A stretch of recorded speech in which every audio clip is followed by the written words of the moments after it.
I found my daughter broken in the woods, barely breathing. As I held her battered body, she pulled me close and whispered it was Sarah. She said, "We do not belong." My hands started shaking, not from fear, but from a cold, calculated rage. I carried her to my truck and texted my brother Thomas.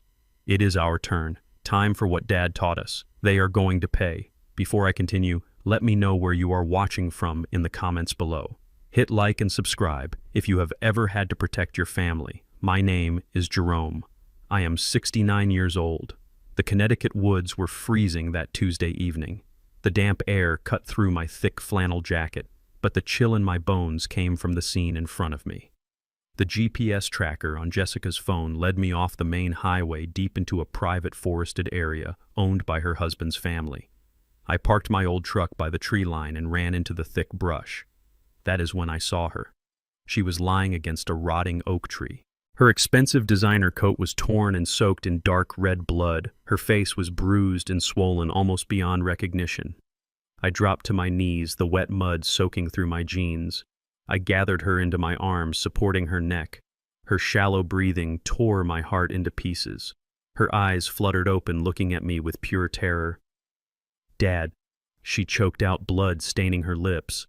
"I am here, baby," I said, keeping my voice steady. "I got you." She grabbed my collar with a weak, trembling hand and whispered the words that would ignite a war. "It was Sarah." She said, "We definitely do not belong here." I did not scream. Screaming is for people who panic. Panic gets you killed. 40 years in the forensic accounting trenches dealing with cartel ledgers and mafia shell corporations taught me how to breathe when the room is on fire. My calloused hands moved with absolute precision. I took off my heavy flannel jacket and pressed it firmly against the deepest wound on her side to stop the heavy bleeding. The fabric turned crimson instantly, but I applied more pressure. "Hold on, Jessica," I murmured, smoothing her matted hair away from her bruised forehead.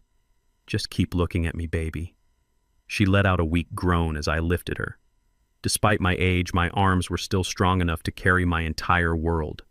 She felt so light, too fragile. I navigated back through the dense brush, carefully avoiding the jagged branches that could hurt her further. My mind was working at 1,000,000 miles an hour, evaluating every variable. I knew I could not call 911 right now. This stretch of Connecticut was practically owned by Sarah and her real estate empire. The local police chief attended their holiday galas and drank their expensive imported whiskey. Calling the cops meant alerting the very people who wanted my daughter dead. I reached the truck and managed to open the passenger door, placing her gently onto the worn seat. I grabbed the emergency first aid kit I always kept behind the driver's side, wrapping a compression bandage tight around her torso. She whimpered and her eyes rolled back into her head. "Stay with me," I commanded, my voice echoing in the quiet woods. I slammed the door shut and climbed into the driver's seat. Blood coated my palms, making the steering wheel slick. Before I turned the ignition key, I pulled out my phone. My hands were finally steady. I opened my messages and tapped on the contact from my younger brother, Thomas. We had not spoken much since our wives passed away, but blood is thicker than silence. I typed out a quick message. "They hurt my girl. Meet me at the county hospital immediately. It is our turn. Time for what Dad taught us." I hit send and tossed the phone onto the dashboard. I fired up the engine and the old Ford roared to life, tearing out of the dirt path and onto the paved road. The tires screeched as I pushed the pedal down hard. Every second counted. I kept glancing over at Jessica, praying her chest would keep rising and falling. I was driving toward the hospital, but my brain was already plotting a devastating counterattack. Sarah thought she could discard us like trash. She thought an old black man from the city would just bow his head and weep while she swept her crimes under the rug. She picked the wrong family to mess with. I tightened my grip on the steering wheel. They were going to regret the day they touched her. My late wife Evelyn and I spent 40 years breaking our backs to give Jessica a life we never had. Evelyn worked double shifts as a registered nurse while I untangled financial webs for federal task forces. We poured every dime into her education, making sure she graduated at the top of her class from an Ivy League university. She was brilliant, compassionate, and completely oblivious to the inherent cruelty of the elite circles she eventually entered. When she brought Ethan home, I saw the warning signs immediately. He was charming, wealthy, and entirely dependent on his mother, Sarah. Sarah was the matriarch of a sprawling real estate empire built on generational wealth and silent prejudices. At their lavish wedding, Sarah wore an icy smile, and made a point to seat Evelyn and me at the very back of the banquet hall near the kitchen doors. She introduced us to her wealthy white friends as Jessica's urban relatives, using a tone dripping with condescension. We swallowed our pride for our daughter. We smiled and nodded, playing the part of the humble, grateful guests simply because Jessica looked so incredibly happy. But behind closed doors, Sarah constantly undermined her. She mocked Jessica's natural hair, criticized her career ambitions, and constantly reminded her that she was an outsider who should consider herself lucky to be allowed into their flawless, pristine bloodline. I should have intervened sooner. I should have pulled her away from that toxic environment the moment I saw Sarah sneer. Instead, I trusted my daughter to handle it. That mistake had left her bleeding out on my passenger seat. Evelyn would never forgive me for letting this happen. I would never forgive myself either until I dismantled Sarah entirely tonight. The hospital emergency entrance finally appeared directly in my view. I hit the brakes, preparing to turn into the ambulance bay, when flashing red and blue lights suddenly blinded me. 3 local police cruisers aggressively blocked the hospital driveway, cutting off my path entirely. Before I could even put the truck into park, 4 officers jumped out of their vehicles. They did not walk over to ask if there was a medical emergency. They drew their weapons immediately, leveling their guns straight at my windshield. "Step out of the vehicle and keep your hands where we can see them," a young officer shouted over a megaphone. His voice was laced with an aggressive hostility that made my stomach drop. "Turn off the engine right now, old man." I looked at Jessica, whose breathing was growing dangerously faint, and then back at the officers. "My daughter is dying," I yelled through the cracked window. "She needs a doctor right now." "Shut your mouth, Jerome," another officer barked, walking toward my door with his service weapon pointed directly at my head. "We received a frantic phone call from your son-in-law, Ethan. He reported that you kidnapped your daughter during a severe mental breakdown and brutally assaulted her in the woods. You are under arrest for aggravated assault and domestic violence." Sarah had set her trap. I stared down the barrel of the young officer's service weapon. My instinct, honed from years of dealing with dangerous men, screamed at me to fight back. But glancing at Jessica's pale face in the passenger seat, I knew any sudden movement would delay her medical treatment. She did not have minutes to spare. She barely had seconds. I raised both my hands, slowly spreading my blood-stained fingers wide to show I was completely unarmed. "I surrender," I shouted, keeping my voice deliberately calm and entirely non-threatening. "Just please get my daughter to a doctor. She is bleeding out. Do not let her die." The officers rushed forward. 2 of them yanked me out of the truck, slamming my chest against the cold metal of the door. They kicked my legs apart and violently cuffed my wrists behind my back. The steel bit into my skin, but I did not flinch. I did not care about the pain or the indignity of being pinned against my own vehicle like a common criminal. All my attention remained fixated on the hospital doors. As they aggressively patted me down, a team of paramedics finally sprinted out of the emergency room. They pulled Jessica from the truck, placing her onto a stretcher. I watched the paramedics frantically initiate life-saving measures, securing an oxygen mask over her bloody face and shouting urgent medical codes. Her arm dangled limply off the side of the stretcher, a stark contrast to the vibrant young woman she had always been. They rushed her through the sliding glass doors, disappearing into the blinding white lights of the trauma unit. I exhaled a slow, ragged breath, feeling a momentary wave of relief. She was safely in the hands of medical professionals now. My immediate priority was finally handled perfectly. Before the police could shove me into the back of their cruiser, a sleek black luxury sedan pulled up violently against the hospital curb. The rear doors flew open and Sarah stepped out, followed closely by her son, Ethan. Sarah immediately launched into the most theatrical display of fake sorrow I had ever witnessed. She practically threw herself toward the police officers, weeping hysterically and clutching her pearl necklace.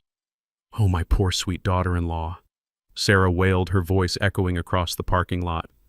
"Officer, please tell me she is going to survive. She has been suffering from such severe clinical depression lately. She has been totally out of her mind. She completely lost her grip on reality, slashed her own body in a manic episode, and ran off into the deep woods.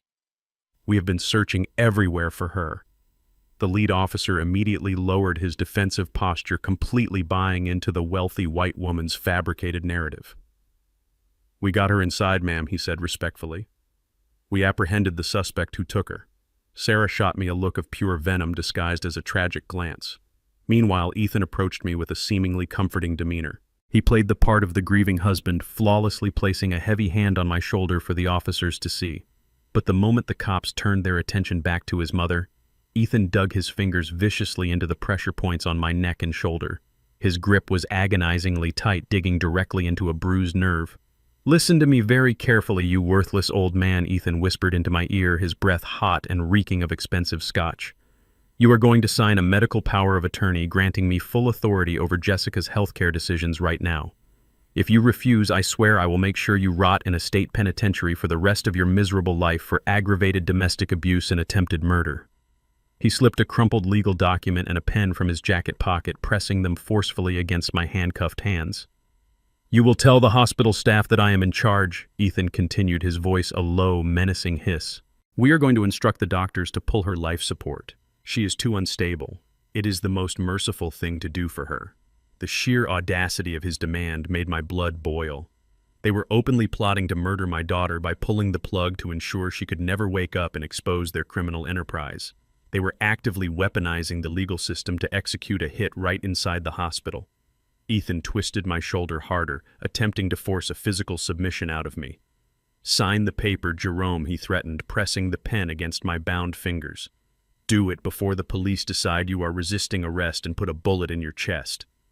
The officers were too captivated by Sarah's masterful performance to notice Ethan physically coercing me in the shadows. I looked at the legal document in his hand, realizing the absolute depth of their depravity. They wanted to legally authorize her death today. I knew exactly how the world viewed a man like me in this specific scenario. To Sarah and Ethan, I was just a tired, defeated old black man from the inner city who had overstepped his boundaries. They assumed I possessed no leverage, no resources, and absolutely no intellectual capacity to challenge their inherited generational power. So I deliberately gave them exactly the reaction they anticipated to satisfy their massive egos and completely lower their guard. I slumped my shoulders forward, allowing my knees to tremble slightly as if the weight of their immense wealth and influence was entirely crushing my spirit. I dropped my gaze to the wet pavement, refusing to make direct eye contact, playing the role of the subjugated victim perfectly. "Please, Ethan," I stammered intentionally, letting my voice crack with manufactured fear. "Please just let me see my little girl one last time. I will do whatever you want. I will sign anything you put in front of me. Just please do not hurt me anymore." Ethan smirked, a disgusting expression of absolute triumph spreading across his privileged face. He practically shoved the document into my bound hands, believing he had successfully broken me. He had no idea that beneath my submissive exterior, a methodical forensic accountant was already analyzing every variable of his incoming destruction. For 4 decades, I had dismantled crime syndicates, billionaires, and corrupt politicians by tracing their dirty money. I never fought with my fists because fists were temporary. I fought with tax codes, audit trails, and federal indictments because those weapons could completely eradicate a bloodline. By playing the terrified old fool, I successfully made Ethan drop his guard completely. They stupidly thought they were hunting a weak lamb, but they had actually just cornered a highly dangerous and patient wolf. The officers finally grabbed my arms, roughly pulling me away from the treacherous mother and son duo. They marched me toward the sliding automatic doors of the emergency room entrance to process my arrest inside. As we walked past the chaotic triage intake desk, a frantic nurse accidentally knocked over a plastic medical waste bin. A flurry of drafted intake papers and preliminary lab results scattered across the sterile linoleum floor right at my boots. My eyes darted downward. I recognized my daughter's name printed boldly across a crumpled preliminary toxicology report. Without hesitating, I deliberately stumbled forward, pretending my old legs had simply given out. The officers cursed loudly, losing their grip on me for a fraction of a second. I hit the floor hard, but my cuffed hands blindly swiped the crumpled paper, sliding it seamlessly up my long flannel sleeve. "Get up, old man," the officer barked, hauling me back onto my feet. I apologized profusely, keeping my head down. As they shoved me into a holding room, I carefully unrolled the stolen document with my bound fingers. The printed text confirmed a horrific nightmare. High levels of a synthetic neurotoxin were actively circulating in Jessica's bloodstream. They had not just beaten her. They had absolutely and forcefully poisoned her first tonight. I sat in that sterile holding room staring at the damning toxicology report when the heavy metal door suddenly swung open. The young officer who had shoved me to the floor earlier stumbled backward, looking genuinely terrified. Stepping through the doorway was my younger brother Thomas.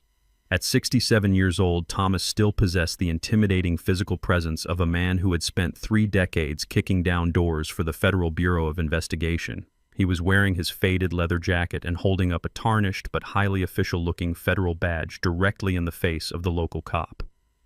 "You local boys really stepped in it this time," Thomas barked, his voice booming with absolute authority. "This man is a key asset in an ongoing federal investigation, and you just violated federal protocol by detaining him without clearance." The young cop stammered, trying to explain about the domestic violence call from Ethan, but Thomas cut him off instantly. "You take your fake domestic violence report and you shove it," Thomas commanded, stepping closer and forcing the cop to retreat further into the hallway. "You uncuff my brother right now, or I will have the Department of Justice crawling so far up your precinct you will all be writing parking tickets until you retire." The sheer confidence and aggressive bureaucratic jargon worked flawlessly. These corrupt small-town cops were terrified of federal oversight. The officer quickly fumbled with his keys and unlocked the cold steel cuffs from my wrists. My arms dropped to my sides, aching and stiff, but I immediately secured the crumpled toxicology report deep inside my pocket. Thomas grabbed my shoulder, giving it a firm, reassuring squeeze. "Let us get out of this holding cell, Jerome," he said loudly. We walked right past the stunned officers. We moved quickly through the chaotic emergency room corridors, entirely avoiding the main lobby where Sarah and Ethan were still putting on their disgusting theatrical performance for the authorities. Thomas guided me toward a restricted maintenance stairwell that smelled heavily of bleach and old floor wax. The moment the heavy fire door clicked shut behind us, enclosing us in absolute silence, Thomas reached into his leather jacket and pulled out a modified military-grade tablet. He did not ask how Jessica was doing because he could already see the blood covering my clothes and the absolute murderous intent burning in my eyes. "We need to erase you, picking up that toxicology report," Thomas whispered, his fingers flying across the tablet screen with the speed of a seasoned cyber warfare operative. "If Sarah finds out you have physical proof of the poison, she will accelerate whatever sick endgame she has planned for your daughter." I leaned against the cold concrete wall, watching my brother bypass the outdated hospital security firewall in less than 40 seconds. Thomas had spent his entire career erasing digital footprints for undercover agents deep inside hostile territories. Erasing a 10-second clip from a rural hospital server was child play for him. The screen displayed the triage desk camera feed showing the exact moment the nurse knocked over the waste bin and my handcuffed hands swiftly swiping the crumpled paper from the floor. Thomas hit a few commands, and the footage glitched smoothly, replacing the missing seconds with a perfectly looped frame of the empty hallway. "It is done," Thomas said, closing the tablet and looking me dead in the eye. "They have no idea you know about the neurotoxin. Now tell me what the hell we are dealing with here, Jerome." I pulled the crumpled paper from my pocket, smoothing it out under the dim stairwell light. "They did not just beat her, Thomas," I said, my voice dropping to a dangerous low register. "They injected her with a highly concentrated synthetic neurotoxin before they staged the physical assault in the woods. They wanted her brain dead so Ethan could invoke the medical power of attorney and pull the plug legally." Thomas clenched his jaw, his fists tightening until his knuckles turned completely white. "Sarah and Ethan just declared a war they cannot possibly win," he growled. "We are going to completely dismantle their entire empire block by block." I nodded, my mind already shifting into the calculating analytical state that had made me a legend in my field. "I need to get to the house immediately," I told him. "If they tried to murder her tonight, they are definitely scrubbing her personal safe right now to destroy whatever evidence she originally found." Thomas tossed me a spare set of car keys. "Take my unmarked sedan parked out back," he instructed. "I will stay here and physically guard the intensive care unit. If Sarah tries to get near her, I will break her legs." I caught the keys. I gripped the keys tightly and slipped out through the hospital loading dock into the freezing night air. Sarah and Ethan honestly believed they were dealing with a naive retired mechanic or some helpless grandfather they could easily intimidate into submission. They did not do their research. For 4 uninterrupted decades before my quiet retirement, I served as the chief forensic accountant for a joint federal task force operating out of the tri-state area. My specific job was to meticulously track the invisible flow of illicit cartel money moving through legitimate corporate real estate ventures. I did not carry a gun or kick down doors like Thomas did. My weapons were infinitely more destructive. I dismantled powerful billionaires, corrupt senators, and ruthless drug kingpins using audit trails, tax discrepancies, and asset forfeiture laws. I knew exactly how elite criminals hid their dirty money behind pristine corporate facades because I was the man the government explicitly paid to find it. My beloved wife Evelyn and I deliberately chose to live a quiet, exceptionally modest lifestyle to protect Jessica from the dangerous enemies I made during my long career. We intentionally drove old trucks, lived in a deeply unpretentious neighborhood, and allowed people like Sarah to assume we were financially destitute. That assumption was their most fatal error. I possessed a mind built entirely for hunting financial anomalies and uncovering carefully buried secrets. As I drove Thomas' unmarked sedan through the dark, winding streets toward Ethan and Jessica's massive estate, I mentally prepared myself to step back into the violent arena I thought I had left behind forever. I was no longer just a grieving father rushing to desperately save his daughter. I was the Reaper coming to aggressively audit their entire corrupt existence tonight and collect my extremely bloody payment. I parked the sedan 3 blocks away from the sprawling gated estate, ensuring my approach remained entirely undetected in the shadows. Using a set of lockpicks I had carried for years, I silently bypassed the rear kitchen door in seconds. The massive house was eerily dark, but faint beams of light flickered from the second-floor home office. I drew a compact tactical flashlight from my pocket and crept up the grand sweeping staircase, my footsteps making absolutely zero sound on the plush, expensive carpet.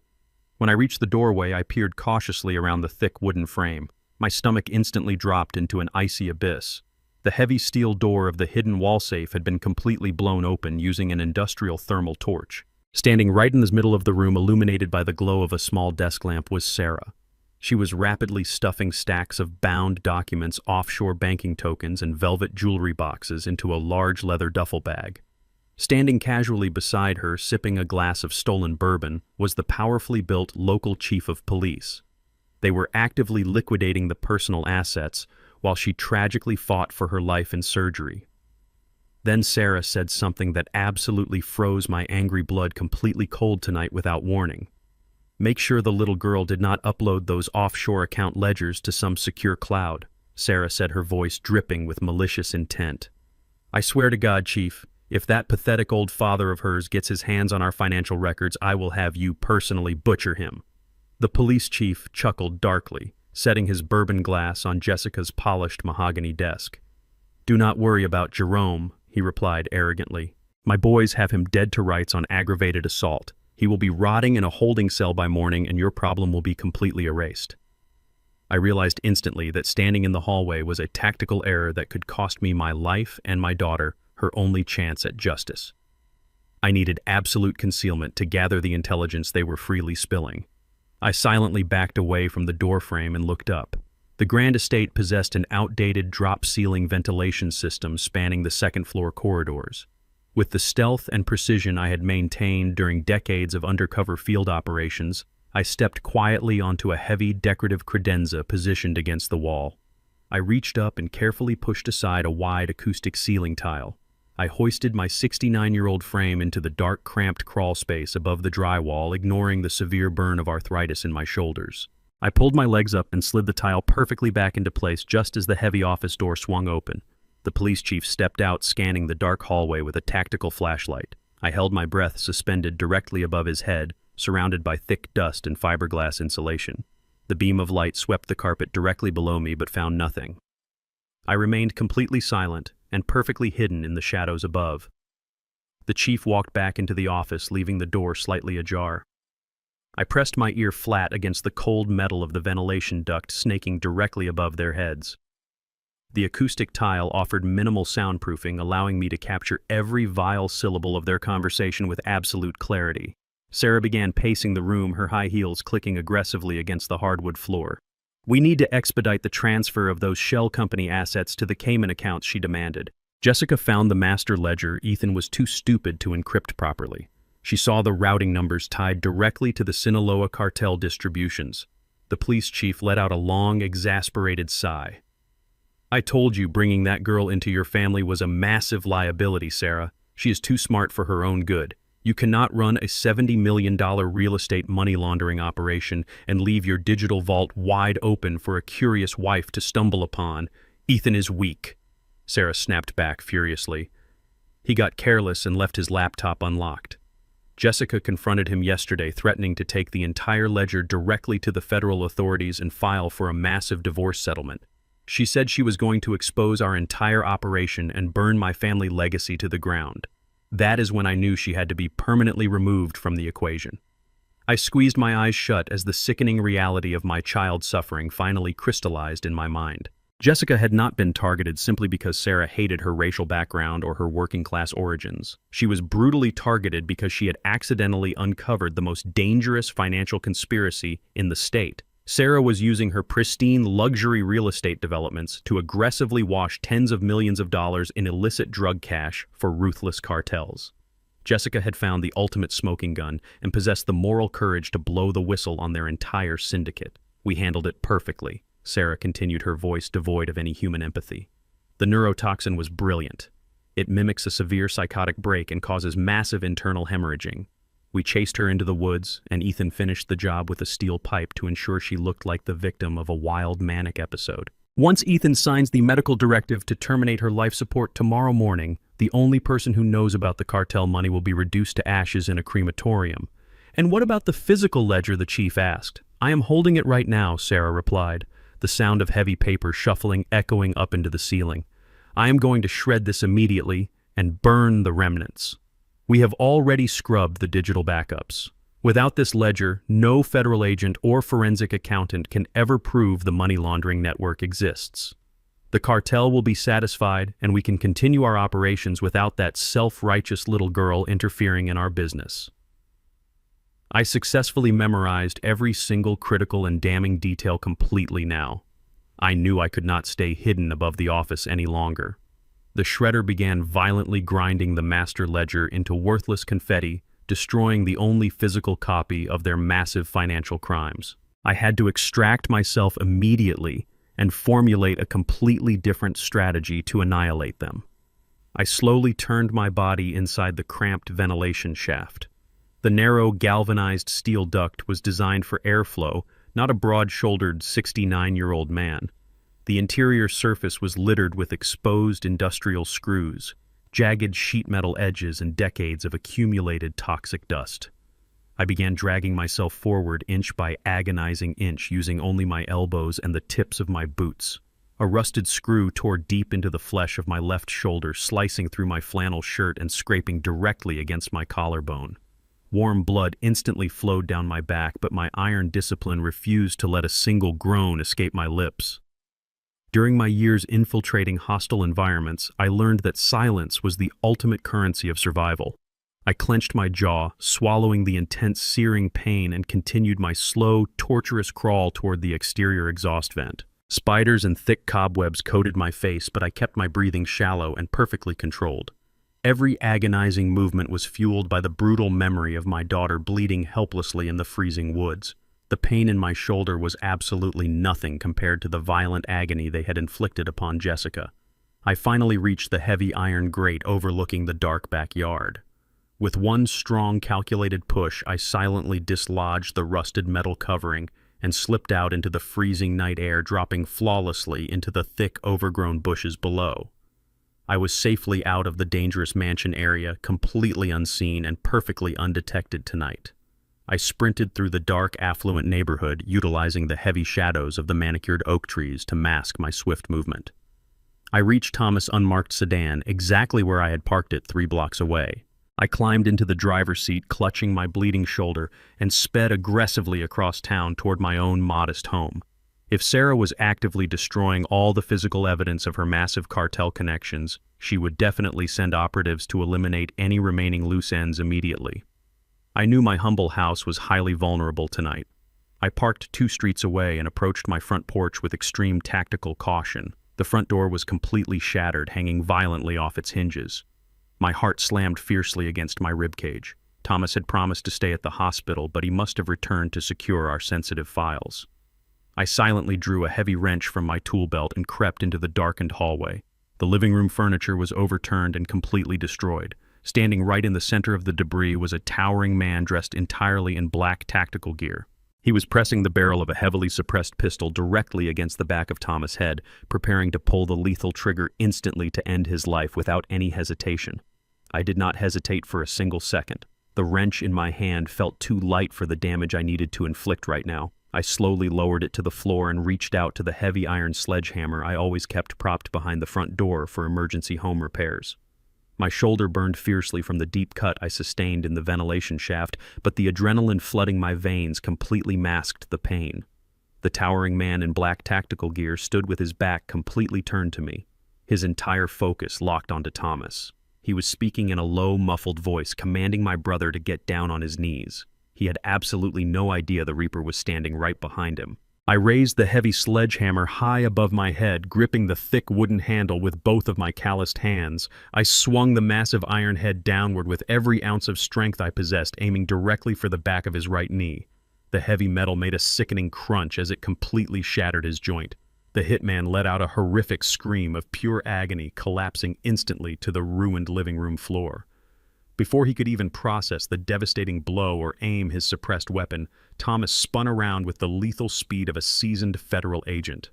My brother viciously kicked the pistol out of the assassin grip, sending it sliding far across the hardwood floor.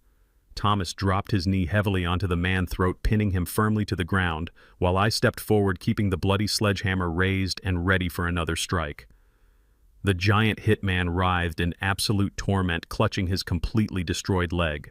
We had neutralized the immediate lethal threat flawlessly and entirely without any hesitation whatsoever. Thomas stripped the hitman and zip-tied his wrists behind his back. He dug through his pockets, pulling out an encrypted smartphone and a leather wallet, tossing it directly to me. The hitman groaned loudly, his face pale from the shattered bone in his leg. "Who sent you?" Thomas demanded, pressing on his throat. The assassin gritted his teeth and spat blood onto the floor. "I am not telling you anything, old man," he hissed defiantly. I did not waste my time yelling or throwing punches. Physical torture was messy and yielded unreliable results. I preferred a sophisticated method of breaking a man. I opened his wallet, pulling out his driver's license and a black debit card. His name was Marcus. I walked over to the corner where my desktop computer had survived the struggle. I booted up the machine. Marcus watched with confused defiance as I logged into a specialized tracing network I used during my days hunting cartel ghost accounts. It took exactly 4 minutes to run his routing numbers through the secure backdoor database. "You think you are a ghost, Marcus," I said softly, my voice carrying a deadly calm. I tapped a few more keys, watching the data populate rapidly across my bright monitor. "You use a shell corporation to wash your contract fees, but you make one fundamental mistake. You constantly transfer clean funds to a small community bank in Oregon."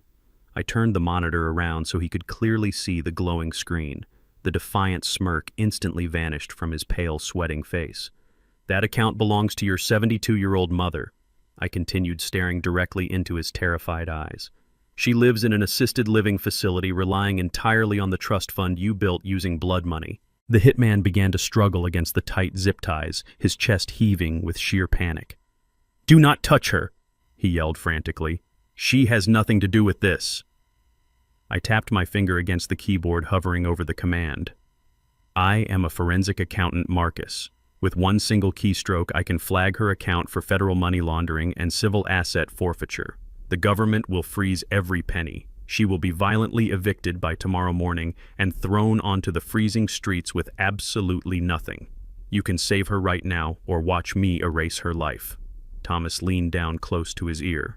"My brother does not bluff," son Thomas whispered coldly. "Give us the name." The hitman stared at the screen, his tough exterior crumbling under the immense weight of absolute financial ruin. It was Sarah, he choked out, tears of genuine defeat streaming down his face. "Sarah paid me $50,000 in cash to execute both of you and stage it as a tragic home invasion. She wanted you dead before your daughter could wake up and talk." He hung his head, completely broken by the overwhelming leverage I held over him. I stepped back, finally satisfied. Sarah and Ethan profoundly misunderstood the men they were trying to murder tonight. They looked at our weathered faces, our quiet demeanor, and our inexpensive clothes and assumed we were soft, vulnerable prey.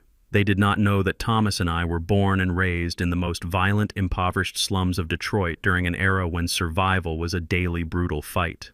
We did not grow up with trust funds, elite country clubs, or generational safety nets. We grew up dodging stray bullets, navigating vicious neighborhood gang territories, and fighting tooth and nail for every single scrap of food on our dinner table.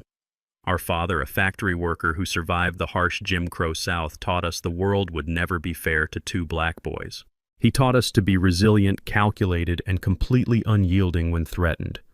Thomas channeled that aggressive grit into a decorated 30-year career hunting the most dangerous domestic terrorists for the federal government.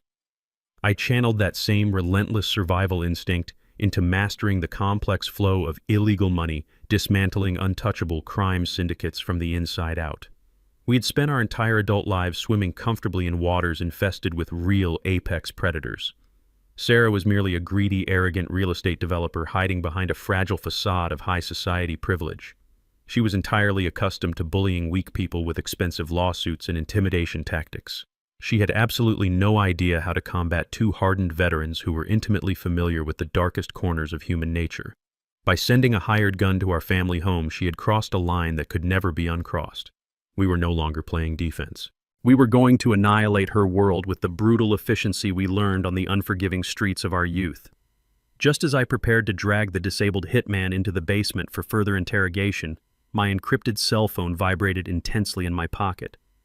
The caller ID displayed a restricted local hospital extension. I answered it immediately, pressing the speaker firmly against my ear. "Mr. Jerome," a familiar nurse whispered, her voice trembling with barely concealed anxiety. "I am calling from the intensive care unit. I am not supposed to be doing this, but you need to know right now. Your daughter Jessica is remarkably fighting through the deep sedation. She is actively showing real signs of waking up tonight."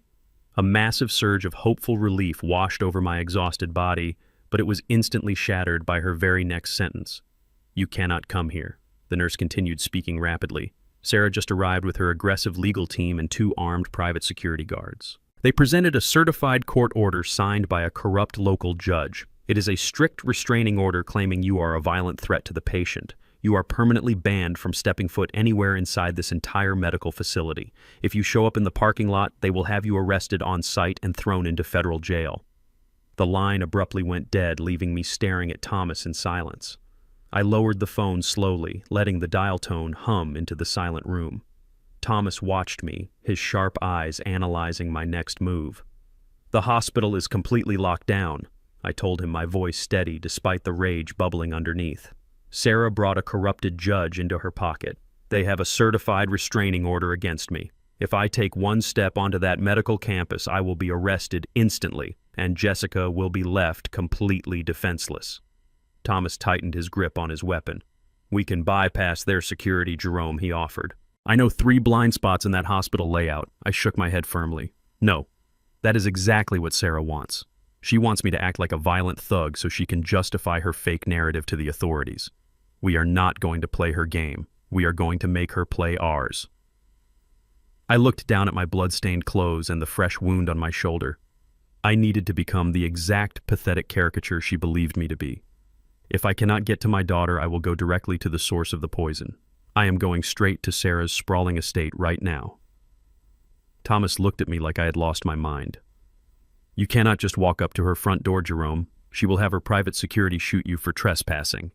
I grabbed a worn-out, oversized coat from the hallway closet, intentionally making myself look smaller and weaker.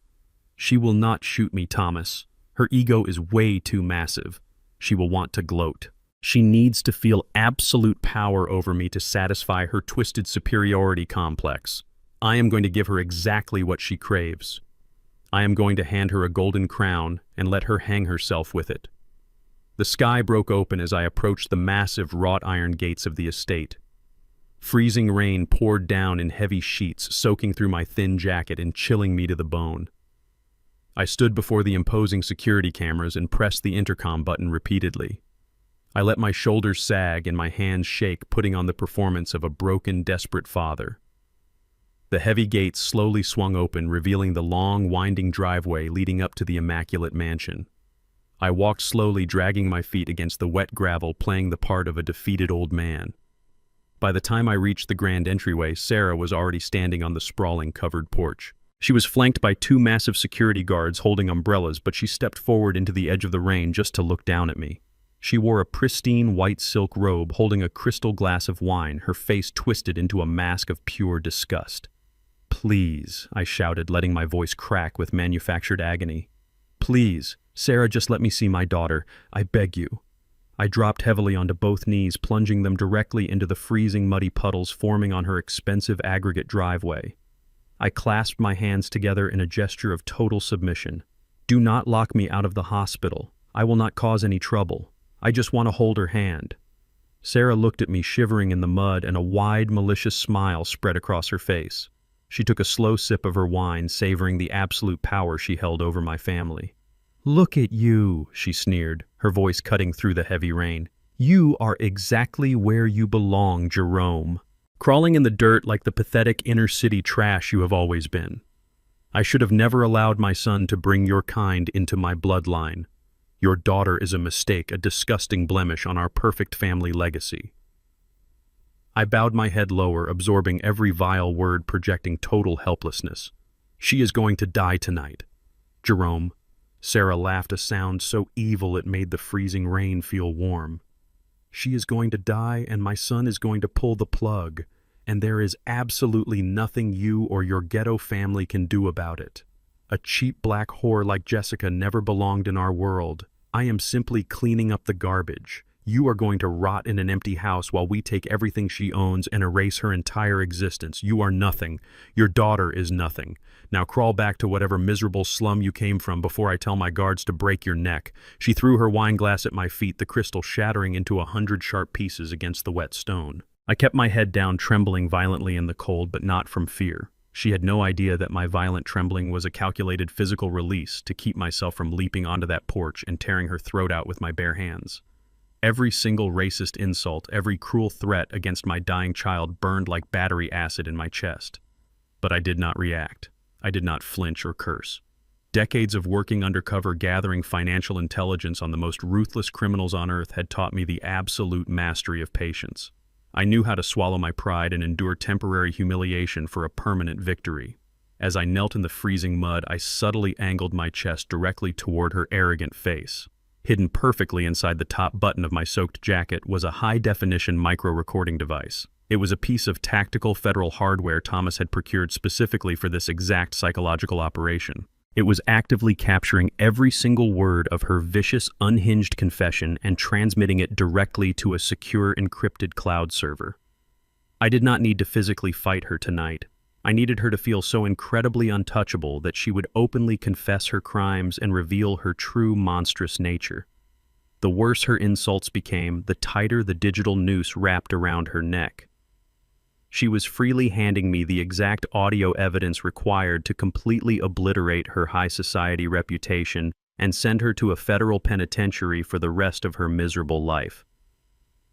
I slowly gathered myself, standing up with a pathetic, deliberate slouch. I kept my eyes fixed on the muddy ground, acting thoroughly defeated. I turned my back to her malicious laughter and began the long, humiliating walk down the dark driveway. My endurance had reached its absolute peak, but I had secured the ultimate weapon. I stepped out of the massive iron gates and immediately slipped into the shadows where Thomas was waiting for me in the unmarked sedan. I stripped off the soaked jacket and plugged the recording device directly into his military tablet to verify the audio transmission. "We got her," I said, wiping the freezing rain from my face. "She confessed to everything on a crystal-clear digital recording. We can take this to the federal authorities right now." Thomas did not look up from his glowing screen. His face was set in a hard, grim line that instantly made my stomach tighten. "We have a massive problem, Jerome," he said, his voice uncharacteristically tense. "While you were playing the victim at her front door, Sarah's legal team was busy executing their backup plan. They just filed an emergency injunction with the probate court." He turned the tablet toward me, displaying a scanned legal document.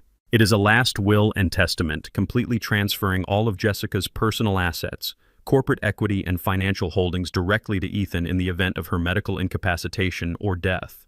Thomas zoomed in on the bottom of the document. The signature looked identical to my daughter's handwriting, and it was fully notarized by a major downtown law firm.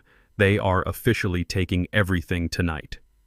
I grabbed the military tablet from Thomas and stared at the glowing screen.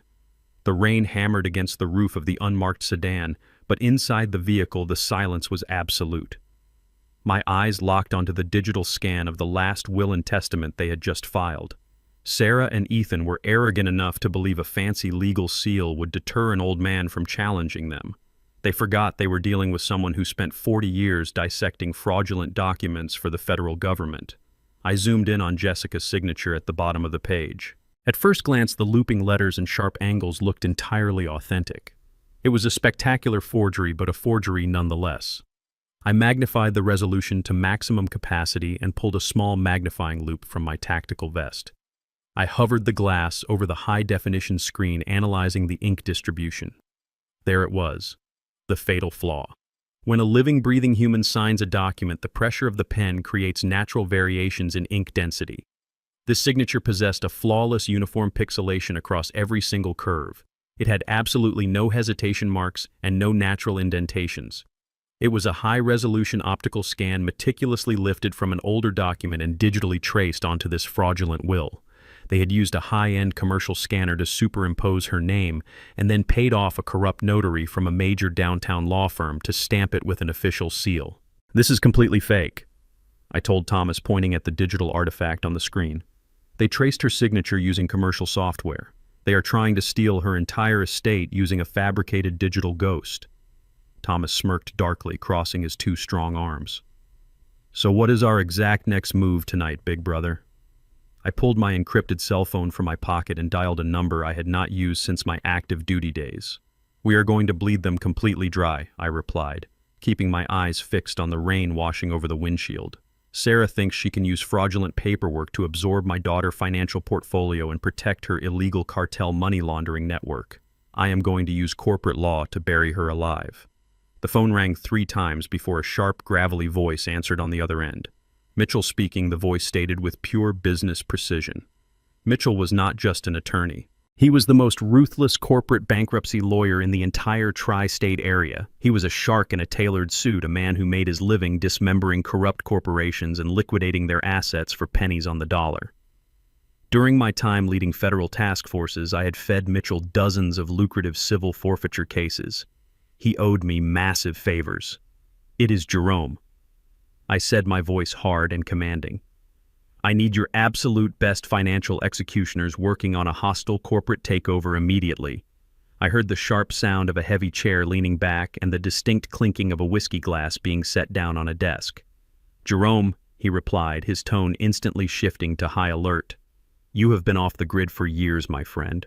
Who are we aggressively hunting tonight?"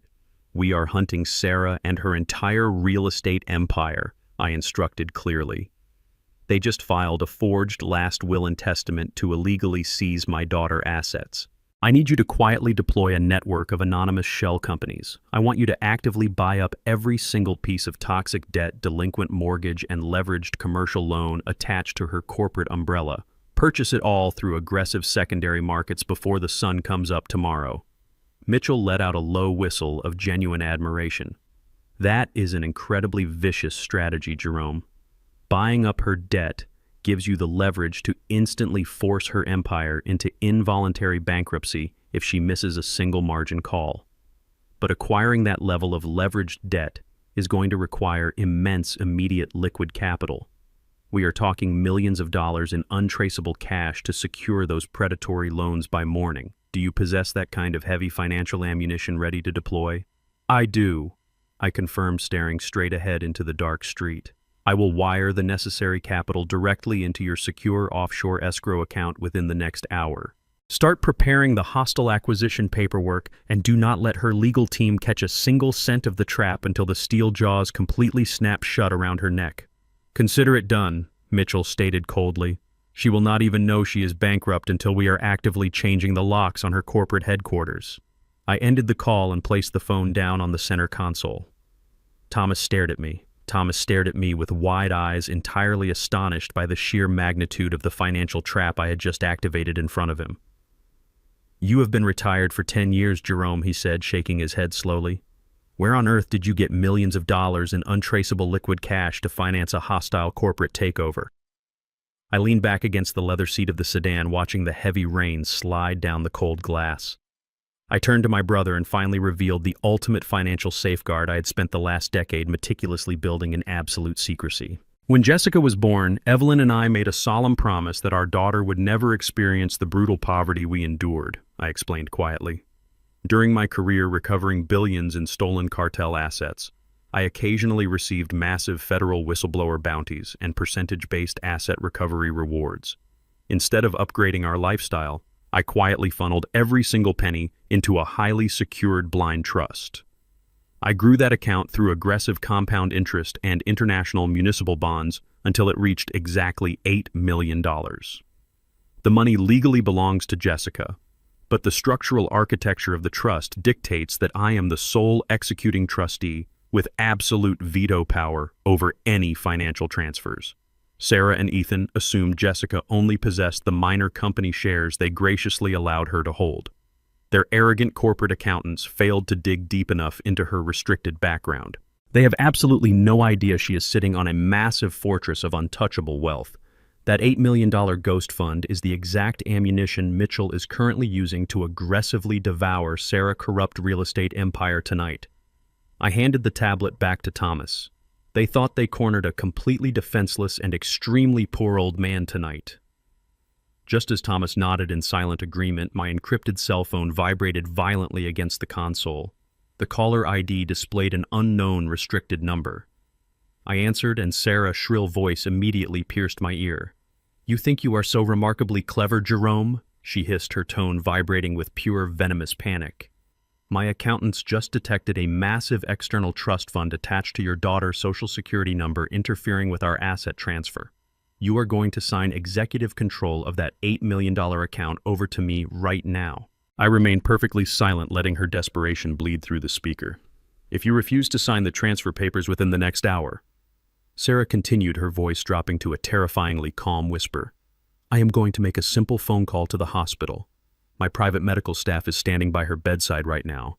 One quick injection of a fatal drug overdose and Jessica will die of a tragic sudden cardiac arrest before noon. They will simply rule it an unfortunate medical complication." The bright red digital clock on the dashboard glared back at me, showing we had very little time left to act. She had completely bypassed the legal system and escalated directly to an imminent lethal threat against my vulnerable daughter tonight. The dial tone echoed in the silent car, ringing like a death knell. Sarah had bypassed the legal maneuvering and escalated to a direct, imminent execution. I looked at the digital clock glowing red on the dashboard. It was precisely 2:14 in the morning. We did not have an hour to negotiate, and I absolutely refused to surrender my daughter trust fund to a cartel money launderer. Thomas stared at me, awaiting my command.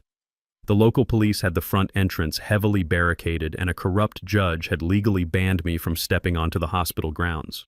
Sarah had private security guards stationed directly outside Jessica's intensive care room, ready to inject a lethal overdose the moment she gave the order. "We are out of legal options," I stated, my voice cold and entirely devoid of panic.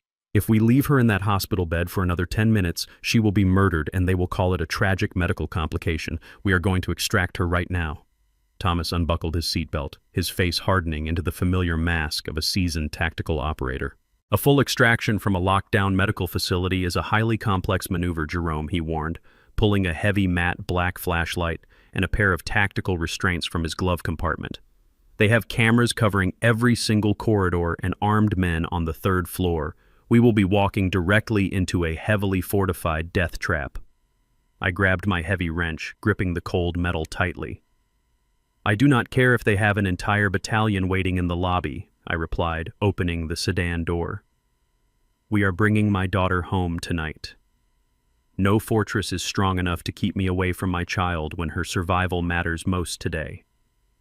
We bypassed the front lobby completely, moving swiftly through the dense bushes toward the external generator housing on the west side. Thomas pulled a heavy multi-tool from his belt and effortlessly popped the rusted padlock off the main utility panel. "You will have exactly 3 minutes of total darkness before the emergency backup generators engage and the security feeds reboot," he whispered, handing me a small pair of night vision goggles. "The moment the lights cut out, you move." I slipped the goggles over my eyes and nodded, gripping my wrench. Thomas yanked the primary breaker switch downward with a violent snap. The massive hospital plunged into absolute pitch blackness instantly. I sprinted through the staff loading dock, navigating the dark corridors with the silent precision of a ghost. The emergency exit stairs were completely unmonitored. I took them two at a time, ignoring the burning ache in my 69-year-old knees. I reached the third-floor intensive care unit in exactly 70 seconds.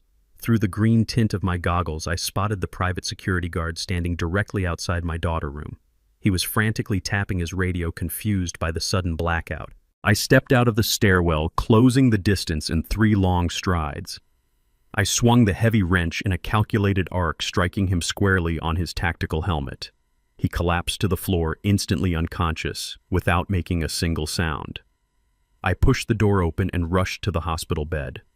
Jessica was pale, her chest rising and falling unevenly beneath the sterile blanket. I quickly disconnected the intravenous lines and the heart monitor wires, silencing the alarms. I wrapped her fragile body securely and lifted her into my arms. Her eyelids fluttered open, struggling against the heavy sedatives flowing through her veins. "Dad," she whispered, her voice barely a dry, raspy breath against my shoulder. "I am here, baby," I promised, moving rapidly toward the doorway. "We are leaving right now." She weakly gripped my flannel shirt, her eyes wide with a sudden desperate urgency. The USB drive, she choked out, struggling to form the words. "I hid the cartel ledger. It is in my old bedroom. The music box. The one Mom gave me." My heart slammed fiercely against my ribs. "Do not speak," I commanded softly, adjusting my grip on her. "Save your strength." I carried her out of the room and back down the dark stairwell. The emergency sirens began to wail loudly just as I reached the loading dock doors. The 3 minutes were officially up, and the backup generators roared to life, flooding the corridors with blinding white light. Thomas was already waiting with the sedan engine running, the rear door wide open. I laid her gently onto the back seat, jumping into the passenger side as Thomas slammed the gas pedal down. We tore out of the alleyway, disappearing into the dark streets just as the police scrambled to secure the hospital behind us. We succeeded. The seamless execution of our dangerous hospital infiltration was not a sudden stroke of luck or a random coincidence. It was the direct result of decades of intense, high-stakes professional experience and an unspoken, lifelong bond forged in the fires of mutual survival. Thomas and I had spent our entire adult lives operating on the opposite ends of the exact same brutal federal spectrum. He was the kinetic physical force, a highly decorated domestic anti-terrorism agent who spent his career aggressively kicking down fortified doors, conducting midnight raids, and extracting high-value targets from impossible tactical situations under heavy enemy fire. I was the silent, invisible ghost, the meticulous forensic accountant who patiently tracked millions of dollars in bloody cartel cash, dismantling entire criminal empires without ever firing a single bullet. Together we formed an absolutely perfect predatory organism. Our individual skills complemented each other flawlessly, creating a devastating combination of physical violence and unmatched intellectual calculation. When we were young boys growing up in the violent, impoverished streets of Detroit, our father taught us that we only had each other to rely on in a world that wanted us to fail. He drilled an unwavering loyalty into our minds, ensuring that if one brother bled, the other would inevitably bring the hammer down upon whoever caused the pain. Tonight, as we drove through the dark, empty streets with my gravely injured daughter safely secured in the back seat, that ancient brotherhood was fully activated. We did not need to speak or loudly debate our next strategic move because our minds were already functioning as one unified weapon aimed directly at Sarah. We were fully prepared to burn her elite world to ash, and we possessed the exact operational skills required to guarantee her total destruction tonight without failure. We arrived at an unlisted underground medical clinic operated by a former military trauma surgeon who owed Thomas his life. The doctor immediately took Jessica into a sterile room to stabilize her vitals and flush the remaining neurotoxin from her system. While she was finally safe, Thomas flipped open his military tablet to continuously monitor the local police frequencies and the encrypted municipal traffic cameras. His weathered face suddenly went completely pale as a rapid series of unauthorized digital intrusions flashed across his bright screen. "Jerome, look at this," Thomas urged, pointing a thick finger at the monitor. Ethan did not just sit back after we took Jessica. He actively hacked the hospital intersection cameras and tracked our exact initial trajectory. Even worse, He figured out what Jessica whispered to you. A live satellite feed displayed my old wooden house, the very home where Evelyn and I had raised our daughter. 3 black, heavily armored tactical vans were aggressively pulling onto my quiet street right now. Over a dozen heavily armed mercenaries, led personally by a furious Ethan, were actively surrounding my property, preparing to tear the house apart to find the hidden music box. They were minutes away from recovering the absolute sole piece of physical evidence capable of destroying their entire laundering operation. I stared at the satellite feed, watching Ethan and his heavily armed mercenaries swarm my property. They were tearing through the front door, searching for the exact piece of evidence that would send his mother and him to federal prison for the rest of their pathetic lives. I turned to the trauma surgeon, ensuring Jessica was stable. Thomas offered to come with me, but I placed a firm hand on his shoulder. "Stay here and guard her," I commanded. "If they track my vehicle back here, you need to be ready. This is my house, and I will deal with Ethan personally." I grabbed the keys to the unmarked sedan and sprinted out of the underground clinic into the freezing night air. I pushed the powerful engine to its absolute limit, tearing through the quiet suburban streets.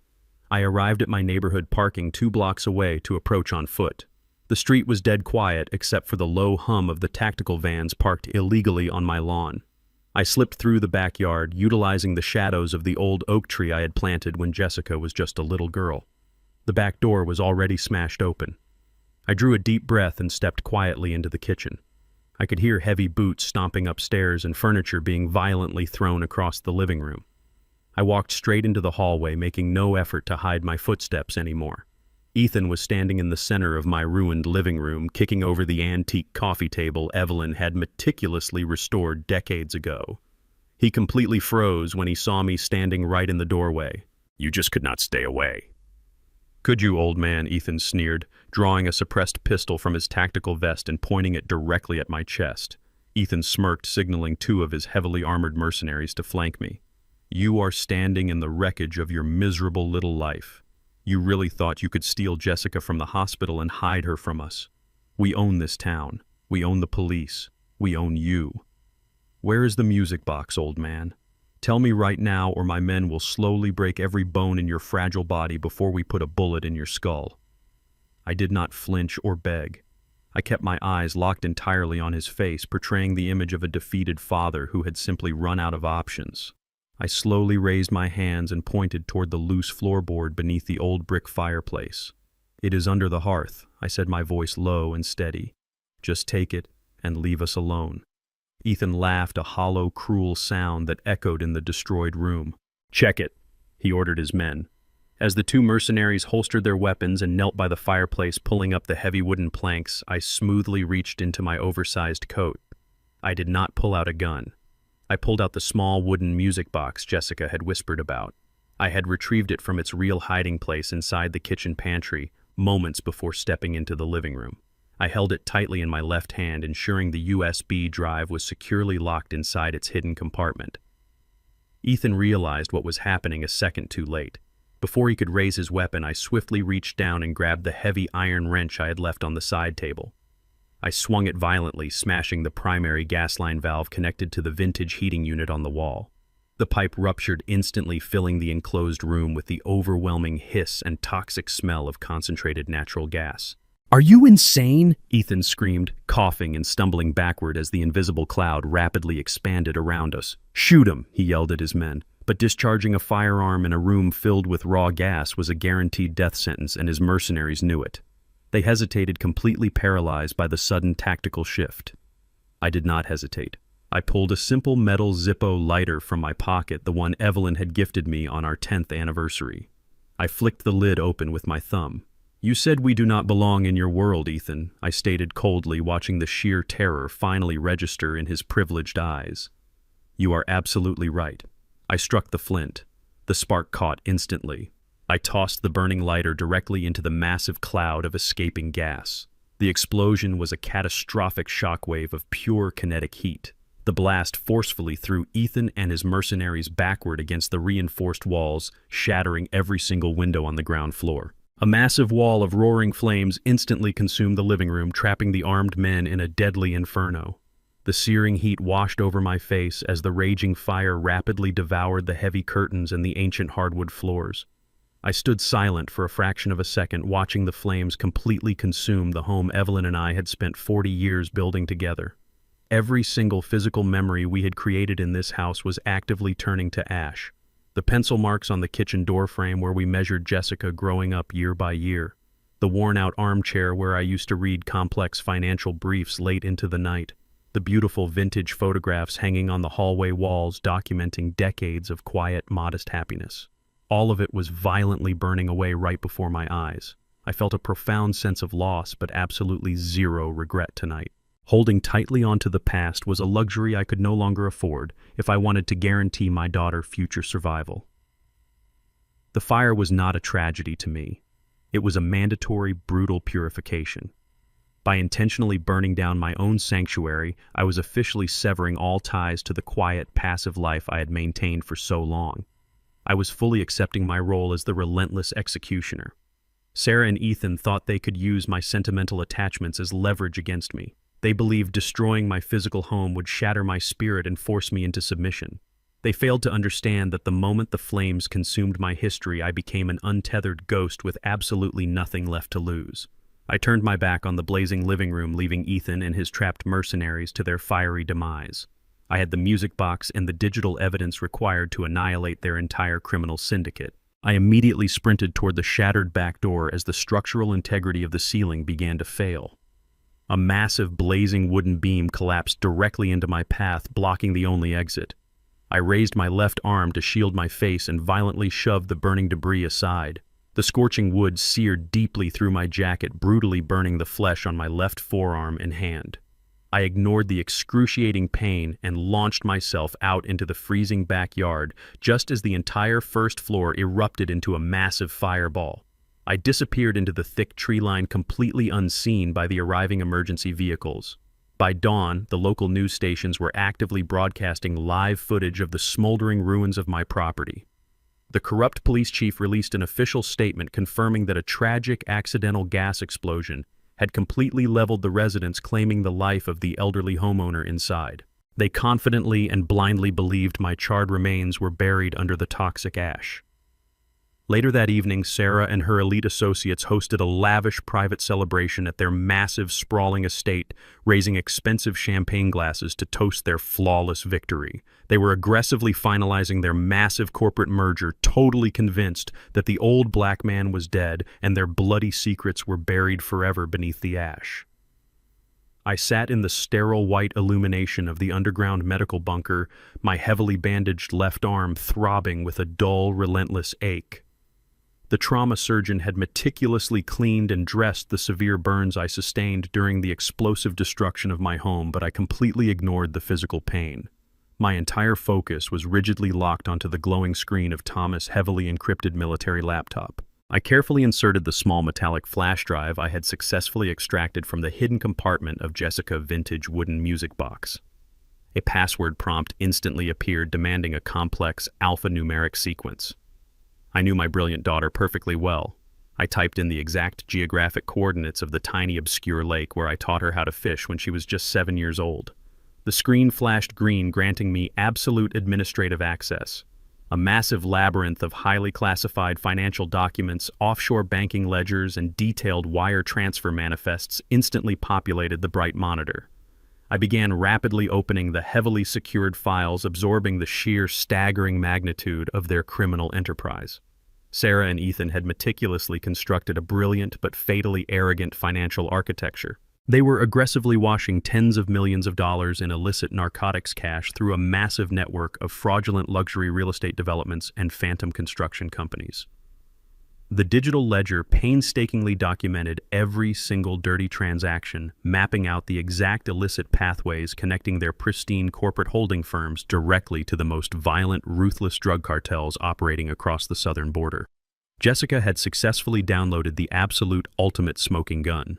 This tiny piece of plastic contained enough devastating federal evidence to permanently dismantle their entire corrupt empire and secure consecutive life sentences for every single member of their treacherous family bloodline starting tonight without displaying a single shred of mercy. I did not immediately forward the decrypted contents of the flash drive to the local authorities or the regional federal bureau. Sarah had spent decades diligently cultivating deep political connections and aggressively bribing high-ranking law enforcement officials across the entire state. Submitting this highly sensitive intelligence to a corrupted precinct would only guarantee that the catastrophic evidence would be quietly buried, and my daughter would remain a permanent target. If I wanted to guarantee their absolute destruction, I had to personally orchestrate a financial execution so utterly devastating that no amount of dirty money could ever buy their salvation. I picked up my secured mobile phone and immediately dialed Mitchell. The ruthless corporate bankruptcy attorney answered on the first ring, anticipating my precise instructions. "I have the cartel ledgers," I stated coldly, keeping my voice perfectly level. "Her entire luxury real estate empire is built directly on top of massive fabricated property valuations and highly toxic leveraged commercial debt. I need you to initiate the hostile acquisition protocol immediately." I navigated toward the secure portal of the untouchable $8 million blind trust I had established for Jessica years ago. Utilizing my overriding executive authority as the sole executing trustee, I aggressively bypassed the standard verification waiting periods and authorized a massive untraceable wire transfer. $8 million in pure verified liquid capital surged directly into Mitchell's private offshore escrow account in less than 30 seconds. "Use every single penny of that capital," I commanded, my tone absolutely uncompromising. "I want you to deploy a complex web of strictly anonymous shell companies and instantly purchase all of her outstanding corporate debt. Buy up every delinquent mortgage, every over-leveraged commercial loan, and every single precarious line of credit her holding firms possess." Mitchell chuckled, a dark predatory sound that echoed through the secure connection. "Buying her debt on the secondary market gives you the supreme legal authority to aggressively call in those massive loans whenever you want, Jerome," he confirmed gleefully. "You are effectively making yourself the supreme financial overlord of her entire organization without her having any prior knowledge. When do you want me to aggressively trigger the mandatory repayment clauses and force her into an involuntary corporate bankruptcy?" I stared at the horrifying financial data cascading rapidly across the bright laptop screen. My severely burned hand throbbed painfully, but my mind remained entirely focused on the impending slaughter. "Do not trigger the final bankruptcy declaration just yet," I instructed quietly. "First, I want you to strategically constrict her oxygen supply, lock down her internal operational liquidity, and completely freeze her access to any external banking capital. Let her slowly suffocate and brutally panic as the walls aggressively close in around her arrogant face. I want her completely ruined and absolutely legally defenseless before I deliver the fatal blow." "The transfer is confirmed," Mitchell replied. "We own her now." I terminated the secure connection, completely sealing her inevitable doom. The financial guillotine was officially suspended directly above her neck. For 40 uninterrupted years, I dedicated my entire professional existence to understanding the complex, microscopic anatomy of global financial corruption. While other federal agents aggressively kicked down wooden doors and engaged in violent tactical shootouts in dangerous urban alleyways, I sat quietly in heavily guarded subterranean server rooms, transforming ordinary spreadsheets into devastating instruments of total warfare. I possessed a highly specialized brain naturally wired to recognize invisible numerical discrepancies and track the microscopic digital footprints left behind by arrogant billionaires attempting to hide their illicit blood money. Sarah and Ethan stupidly believed that true power was derived entirely from political connections, expensive tailored suits, and inherited high society privilege. They looked at my modest clothing, my calloused working-class hands, and my quiet demeanor and tragically assumed I was a completely defenseless elderly man, completely incapable of mounting any significant offensive maneuver against their sprawling empire. They failed to comprehend that the most terrifying predator in the modern criminal underworld is not a man holding a loaded firearm. The most terrifying predator is a veteran forensic accountant who truly understands how to manipulate the vast, intricate web of corporate law and aggressively weaponize the very financial institutions they desperately rely upon for survival. I did not need to physically touch Sarah to completely obliterate her entire pathetic existence. By expertly acquiring her massive mountain of toxic commercial debt through Mitchell anonymous shell companies, I had successfully bypassed her expensive defense attorneys and completely infiltrated the central nervous system of her cartel laundering operation. Every single dollar she arrogantly spent, every luxury property she falsely claimed to own, and every single breath her organization took now belonged entirely to me. The quiet, meticulous old man she mocked was now playing the role of an absolute, undisputed god in her world. Across the city, inside her sprawling, heavily guarded luxury estate, Sarah was rudely awakened by the frantic, continuous buzzing of her private corporate smartphone. She groggily answered, expecting to hear a joyous confirmation that my charred remains had been successfully recovered from the smoldering wreckage of my completely destroyed house. Instead, her panicked chief financial officer delivered a catastrophic message that instantly sent a terrifying chill down her spine.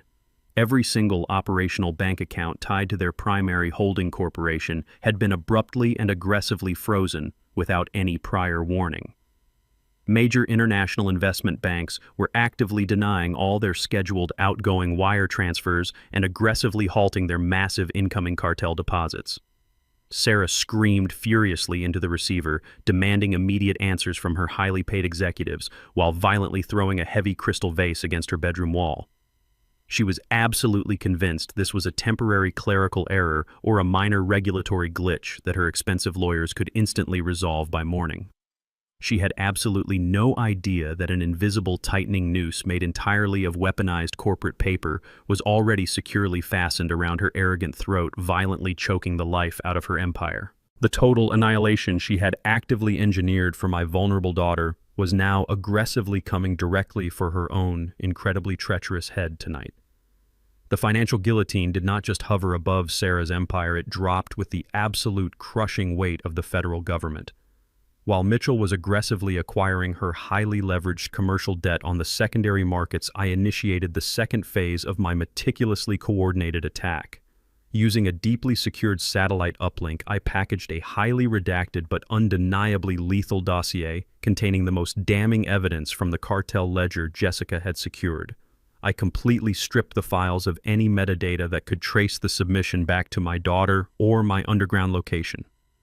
I specifically targeted the digital drop boxes for the Internal Revenue Service Criminal Investigation Division and the Financial Crimes Enforcement Network. The algorithms analyzing those specific federal servers are explicitly programmed to flag massive automated anomalies in real estate cash flows, linking them directly to known narcotic syndicates.